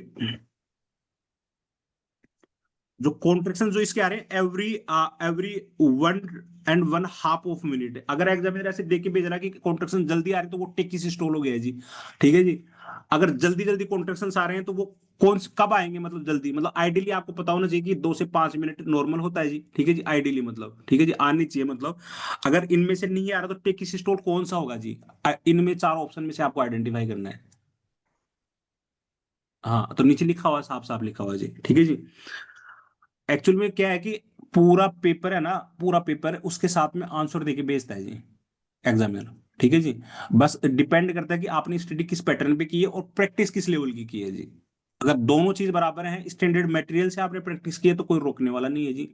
स्टडी का कंटेंट आपने कहाँ से पढ़ा है, अगर वो सही है, तो फिर आपको कोई भी नहीं रोकने वाला जी, क्योंकि मैं आपको बता रहा हूँ जी, सारे क्वेश्चन के आंसर एग्जामिनर खुद दे के भेजता है, just you can identify the things, identify the things.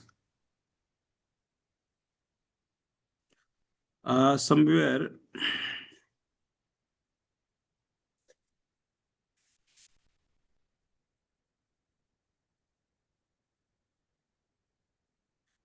ये क्वेश्चंस मैं प्रैक्टिस में करवाऊंगा आपको, ये सारे क्वेश्चन से, ठीक है, जैसे मैंने बाकी सब्जेक्ट्स में करवाया सेम एज इट इज। नीचे की तरफ चलते हैं हम, और कुछ मिलता है तो। हाँ जी,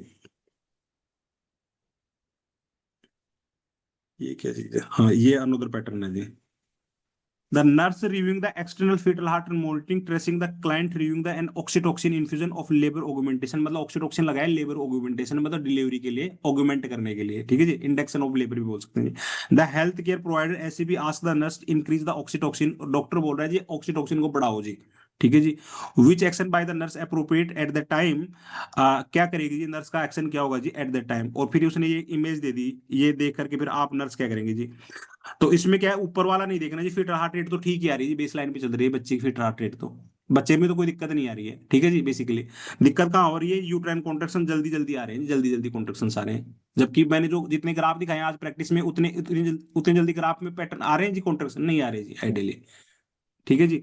तो फिर आप डॉक्टर को इन्फॉर्म करोगे, कहने का मतलब भाई काउंटर क्वेश्चन करोगे जी, कहने का मतलब recommend the ACP the infusion rate decrease at the time, क्यों, क्योंकि ये ऑप्शन में लिखा हुआ है, यहाँ पे देखिए, यहाँ पे रिकमेंड द एसीपी, ये ask the charge nurse to speak with the ACP, ये गलत इसलिए है कि चार्ज नर्स को बताओगे, फिर चार्ज नर्स डॉक्टर को बताएगी, ठीक है जी। तो आप डायरेक्टली, अगर आपको ऐसी कंडीशन मिल गई तो you can directly communicate with the doctor and recommend to ACP infusion rate decrease at the time because uterine contraction so high, ठीक है जी। टेकिसिस्टोल की कंडीशन हो गई जी। और दिखाता हूँ मैं आपको, इसको बोलते हैं टेकिसिस्टोल।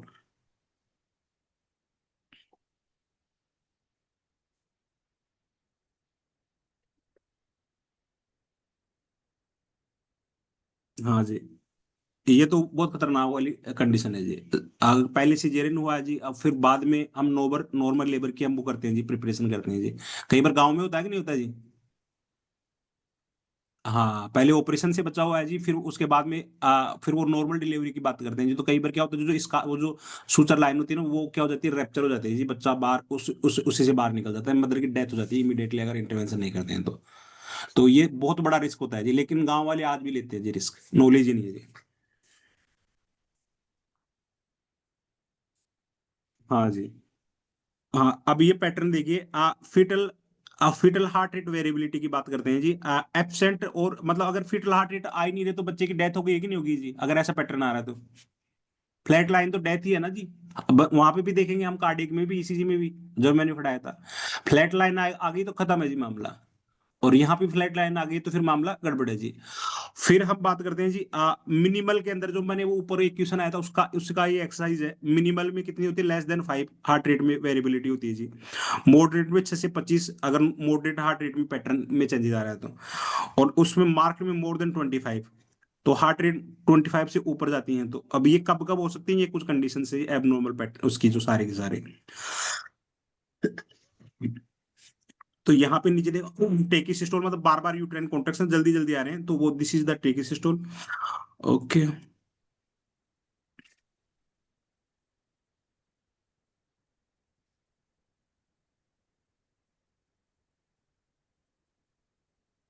हाँ जी, पीवी करके देखते हैं, ये तो पढ़ाई दिया मैंने आप लोगों को, ये प्रैक्टिस का क्वेश्चन है जो मैं आपको बताऊंगा आगे, ठीक है जी। पीवी में कैसे करते हैं जी, क्या देखते हैं, सर्वाइकल डायलेशन और रिफ्रेशमेंट देखते हैं कि नहीं देखते पीवी के अंदर। हाँ, यस अब सबसे पहला केस, अगर पीवी ए वाला पॉइंट देखे, ए वाले पॉइंट में पीवी में आप क्या देख रहे हैं जी, यहाँ पे सर्विक्स इज नॉट इफेस्ट और डायलेटेड, मतलब सर्विक्स का मुंह क्लोज है कि नहीं यहाँ पे पूरा का पूरा, इस वाली इमेज में, फर्स्ट वाली इमेज में पीवी करके देखेंगे तो ये डिलीवरी के लिए रेडी है, ये वोमन, क्या इसका डिलीवरी अभी हो सकता है जी, नहीं हो सकता है जी। नो हाँ, अब कैसे करवाएंगे जी, अगर ये नहीं हो रहा है तो we can start to oxytocin, अगर 3P है वहां पे, 3P का मतलब तीनों मैंने आपको लिखवा रखे हैं जी। अगर 3P है तो फिर हम क्या करेंगे जी, अगर तीनों की तीनों पी प्रेजेंट है, अगर नहीं है तो फिर सिजेरियन की तैयारी करेंगे जी, अगर है तीनों पी तो फिर हम क्या करेंगे, ऑक्सीटोक्सिन स्टार्ट करेंगे, इंडक्शन और या फिर ऑगमेंटेशन ऑफ लेबर के लिए। उसके बाद में फिर दोबारा से करके देखेंगे जी, cervix is fully effaced and dilation is मतलब इफेसमेंट तो पूरी तरीके से हो गया, मतलब रिपनिंग तो हो गई जी। जो पहले यहाँ हार्ड था, आप देखिए जी यहाँ पे जो थिन लेयर बनी हुई थी सर्विक्स की, यहाँ पे इस वाली इमेज में बिल्कुल मोटी वाली लेयर, अब ये क्या हो गई जी, बिल्कुल पतली हो गई जी, एकदम यूट्रस की शेप में मिलती हुई नजर आ रही है जी। ठीक है जी, तो इफेसमेंट तो हो गया जी, बट डायलेशन 3 सेंटीमीटर है जी, जो कि फेज मैंने लेटेंट एक्टिव ट्रांजिट में लिखवाया था जी लास्ट में।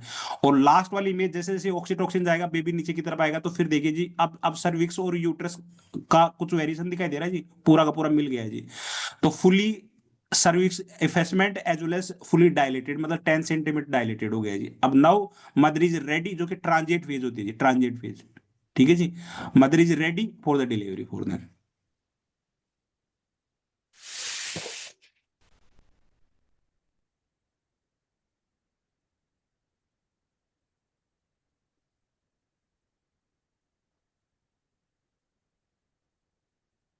हाँ जी, ये वेरी शार्प डिप देख रहे हैं जी, बहुत बड़ा वाला शार्प डिप देख रहे हैं जी। ठीक है जी, variable deceleration, very sharp dip, very sharp dip, contraction के साथ में बहुत बड़ा वाला डिप है जी, वेरिएबल डिसलेरेशन।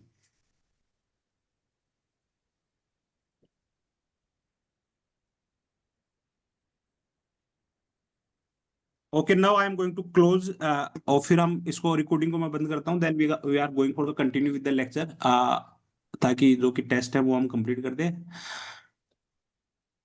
सॉरी, कहाँ से क्लोज होगा जी, फाइन।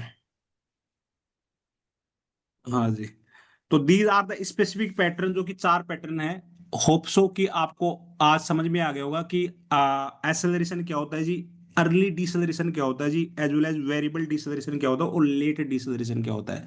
अभी ये चारों पैटर्न में किसी को डाउट है, इनकी इन डेप्थ इन्फॉर्मेशन में आगे आगे जैसे जैसे हम बढ़ेंगे तो उसके साथ में मैं आपको बताऊंगा कि हाँ कब कब क्या क्या हो सकता है और कैसे कैसे उसे प्रिवेंट किया जा सकता है जी। ठीक है जी, व्हील चोप एक स्पेसिफिक न्यूमोनिक मैंने आपको बताया जी। हाँ, यू मस्ट रिमेंबर कि व्हील वी फॉर वेरिएबल डिसलेशन और उसके सामने सी लिखा होगा, तो फिर वो होगा जी कोड कंप्रेशन। ठीक है जी, अर्ली ई फॉर अर्ली डिसलेशन, उसके सामने लिखा होगा जी एच। ठीक है जी, एच का मतलब head compression. A for acceleration और उसके सामने लिखा होगा ऑक्सीजन बेबी, जो कि ओके है जी, अच्छी बात है। और एल फॉर लेट डिसलरेशन, जो कि प्लेसेंटल इनसफिशिएंसी को इंडिकेट करता है जी। ठीक है जी, सो आपको ये 2 वर्ड्स याद रखने हैं, 4 पैटर्न याद रखने हैं, और मोस्ट ऑफ द टाइम आपको 3-4 तरीके मैंने बताए जी आंसरिंग करने के। और जो छोटी छोटी बातें हैं वो प्रैक्टिस के दौरान जब हम सेशन पे जाएंगे एंड ऑफ द लेक्चर, जो कि हम रूटीनली हर सब्जेक्ट के एंड में कर रहे हैं, that time I will tell you कि कैसे कैसे और पैटर्न बन सकते हैं। कुछ एग्जांपल आज मैंने दिखाया है, और भी मैं दिखाऊंगा आपको, and we can cover the all the things, जो कि एग्जाम में कुछ भी पूछे हर टॉपिक में इसी प्रकार से काम होता है जी। और फिर उसके बाद में आपका गलत होने का chances is very very rarely. ठीक है जी, okay, now we can go along with the next. अच्छा, मुझे रिकॉर्डिंग बंद करनी है जी पहले, सॉरी।